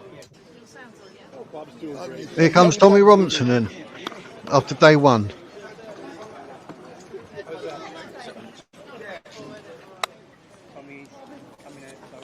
I've won. Shows ages to the end. Like, there's 3 things he can hang out on, but it should just be quitted tomorrow. But we'll see. For your hospitality, you've been amazing. You're welcome. Yeah. So Tommy, you're now coming out of the court. What has happened? Only accredited journalists. When they say accredited, only government-supported journalists were allowed to report on the second half of the trial, which means no one, I guess, out here, you're not going to heard it from the mainstream media, because I've looked through the mainstream media's reporting on the case this morning. It's insane. It's fucking insane. All the unlawful stuff they've done, all the illegal stuff they've done, and not one part of it has been reported on. It's mad, which is a need for people like Ezra and other people who have flown over from Canada to come and report on this. Unfortunately, he's been gagged today from when we went back in. No one else other than the government control, what is that? That's communism, no? Only government controlled media are allowed to report on what's going on inside the courtroom. And it's meant to be about fair and open justice for people to understand. The reason why we need citizen journalists is because these fucking frauds don't report. We've seen that by the reporting this morning.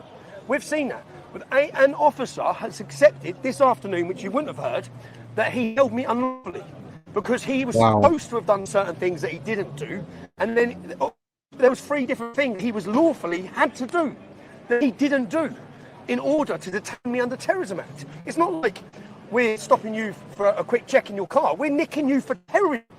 We use terrorism legislation to detain you and pump around the whole world that you'll be charged under the Terrorism Act. You better make sure your shit's in order. And none of it's in order. The reason for detaining me wasn't in order. They just made up as they went along. What we then found out is they made up stuff today that's not in their statements. Do you know how many times we've asked them for disclosure and they've refused it? So we've gone back saying, what did you do for an hour and a half? Because they detained me, there was a 40-minute gap, then there's another hour and a half gap. What were you doing in that time? From stopping me originally, what was going on? We know what was going on. It was going up the ladder to the top, yeah? And they were making decisions. But they didn't make any notice, and even though we asked them, what were you doing, they refused to answer. And then today, we were taking information from other organisations. Well, we've asked you that multiple times. You have to give us disclosure. They haven't given.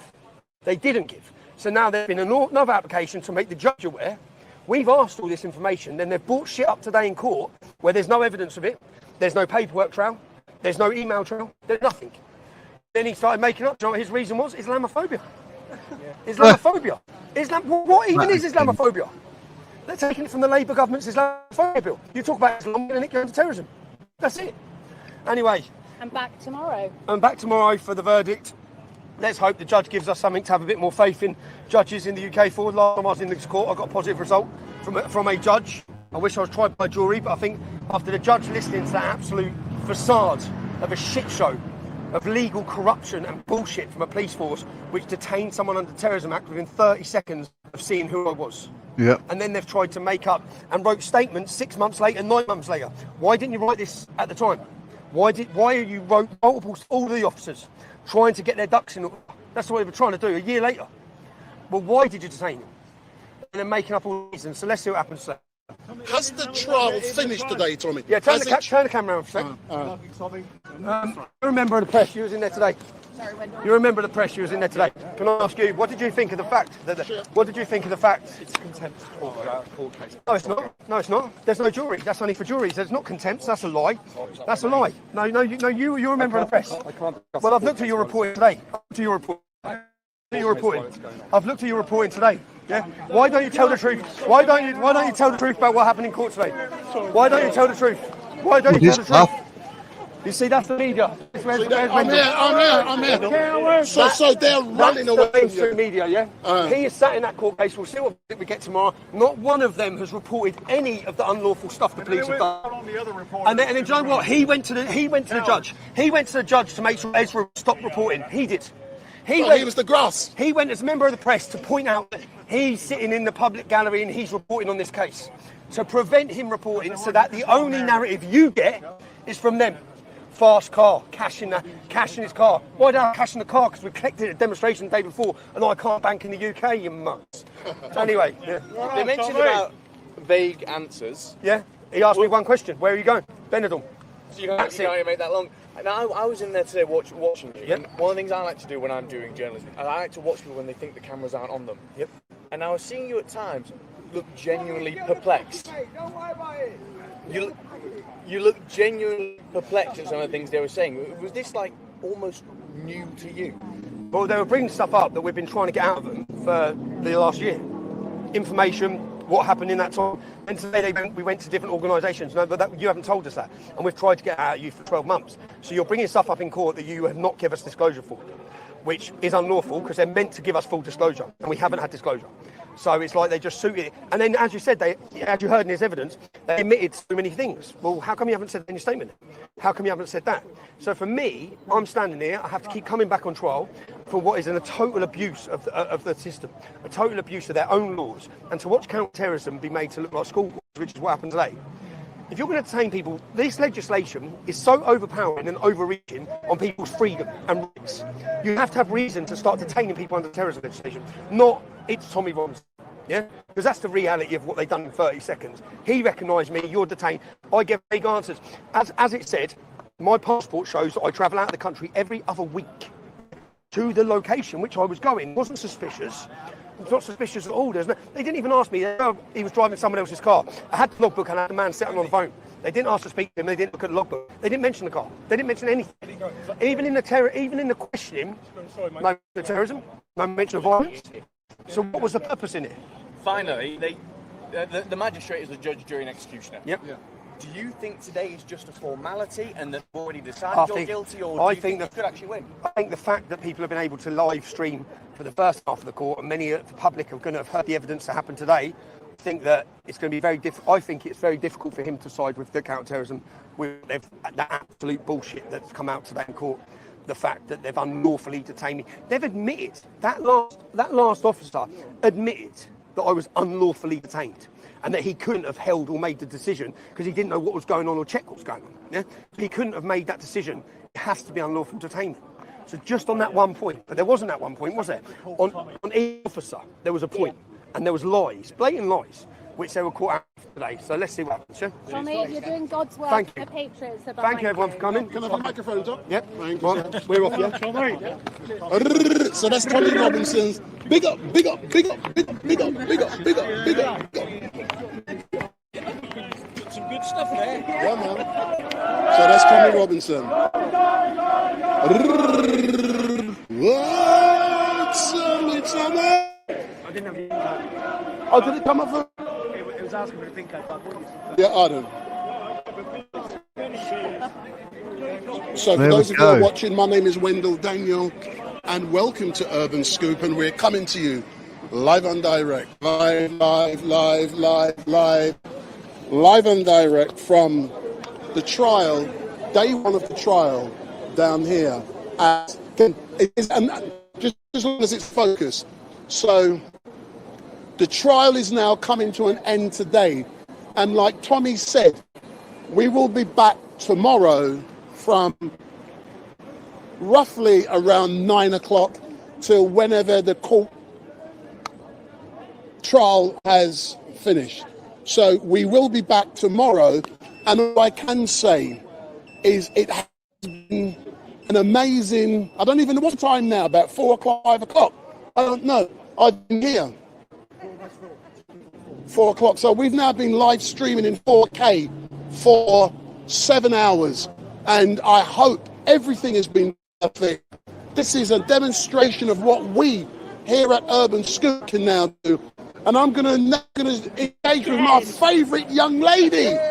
So, young lady, did you get into the court today in your chair? I did, yes. I got the front row seat.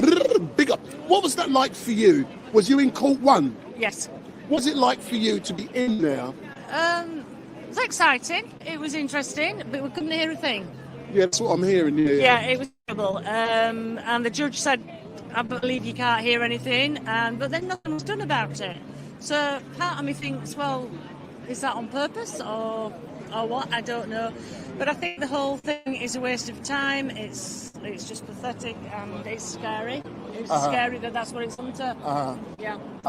Excellent stuff. Just looking to see if my stall is still there, and it is. So will you be coming back tomorrow? Yes, we are coming back tomorrow. Excellent. So I'll see you tomorrow, my darling, and we are looking for a very positive outcome tomorrow, and we look forward to the press returning back tomorrow. So for those of you who are watching, can they still see me? My name is Wendell Daniel from Urban Scoop, and it has been great to entertain you guys, to keep you guys informed, to educate you. And you know something? If I was a drinker, I'll now go home and drink beer, alcohol, whatever. But all I'm going to go home and do later on is chill out, relax, drink a cup of Thai food tea, and chill out and prepare for tomorrow. But all I can say, thank you for watching. Thank you for allowing us to your home. I hope you have learned something today, and what we do hope, please come back tomorrow for part 2, and please make sure you subscribe to Tommy Robinson's YouTube, Tommy Robinson's Twitter, and it has been an amazing. So I'm going to let you close, man. What are you going to say to people? I'm going home. I'm going over there for my pina colada. That's the way to do it. Ooh. So she's going for some pina colada. So thank you very much. And I'm going to close also with my young lady from Urban Scoop. So thank you. Yeah. Excellent stuff. Hey, they're in a hotel just there. So you've now come to an end of day 1. Sum up for the people watching how you would describe today. So I'm kind of a bit speechless because I was listening to everything. These are obviously really, really heavy charges. Let's remember that Kabana was sent to prevent the terrorist watch 3 times. You know, we are not talking about Osama bin Laden here. We are not talking about Saddam Hussein. We're talking about an independent journalist who will not be bought, unlike our mainstream media. And so my key takeaway today was, if it wasn't the day that he was arrested for this, I believe it would always happen to Tommy because he is the enemy of the state. I do not think there is any clause he could ever receive a fair trial, because what we did here was that preconceived idea about Tommy, and very distorted. And, you know, if you read mainstream media, the person you're reading about, that's just not him. You know, if you do your research and if you're a critical thinker, then you will know the real Tommy Robinson is. And now we're in realms of, you know, Islamophobia being a kind of a terrorism viewpoint. This is absolute insanity. There is no free speech. We've seen with the Online Safety Act that legislation is being weaponized to muzzle us. And so I've left here feeling more worried as a mother of 2 that works as an independent journalist, because this would be thrown out earlier in the day. I could not believe it when they said, we'll see you tomorrow. Now I'm going to miss my daughter's swimming lesson tomorrow. And we're all back here again. It just seems, for me, I just wonder, how performative is this? You know, if Tommy does get off, then they're not ever going to let him get off, you know, an hour into it. If he's found not guilty. Well, yeah, of course. But yeah, I am being totally perplexed, wondering what the future looks like in the United Kingdom, because I'm worried. Excellent. So, but other than that, have you enjoyed, technically with me, this is day 1 with Urban Scoop. This is our first date. This is the first time we've done this together. Has it been lovely for you? It has been lovely. Yeah, it's been a really good day. And the thing with Urban Scoop is you meet people from all different walks of life. You know, and here because I'm paid. Here because I believe in free speech, and I believe that Urban Scoop is We got paramount to the world we live in, because you cannot get the truth in many cases, and Urban Scoop you can. And one thing I really do enjoy in regards to what we at Urban Scoop have done today, I've got my style, as you know, you've got your style, you've done your thing, I've done my thing, but collectively we've given people some great content. Yeah, well, I hope so. And if you like the content, head over to urbanscoop.news/support-us to find out how you can support more of the work we're doing. Excellent. So I look forward to seeing you tomorrow. Yeah. I've got to go home and recharge all of this stuff. It takes a lot of hours. You can see there's a lot, and there's got all that stuff over there. It's not just this. This is colossal, but look at the quality that comes out of it. And we are the media. We are. And you are the media. Big up. So, Lauren, thank you very much. Hang on, let's do it again. I'll be cool. Right. See you Big tomorrow. Up. Thanks a lot. Yeah, see you tomorrow. So, for you who are watching, I've now got to contact. Sometimes I just say I'm ending, but it doesn't actually work like. I don't know what happened there. It doesn't actually work like that. I've actually got to ring someone behind the scenes to say I'm shutting down. So I'm now going to be ringing someone behind the numbers there. See if the numbers start thingy bomb. And there we have it. There we go. They're back tomorrow morning. Wow. That's a strange old day. It's a bit weird that they're not allowed to tweet live and doing this and that about journalists. And literally, the bloke admits they actually held Tommy Robinson for no reason. That's strange. But we're going to have to see what happens tomorrow. But happy days. Thanks for watching. Please like and subscribe. And I will be back on it tomorrow. See what's going on. Bring you some more news headlines that mainstream media ignores. And, of course, we'll be keeping on the Tommy Robinson court case. Happy days. So until tomorrow, ladies and gentlemen, thank you very much for watching. Don't forget, like and subscribe. But for now, that is the Wizard's words.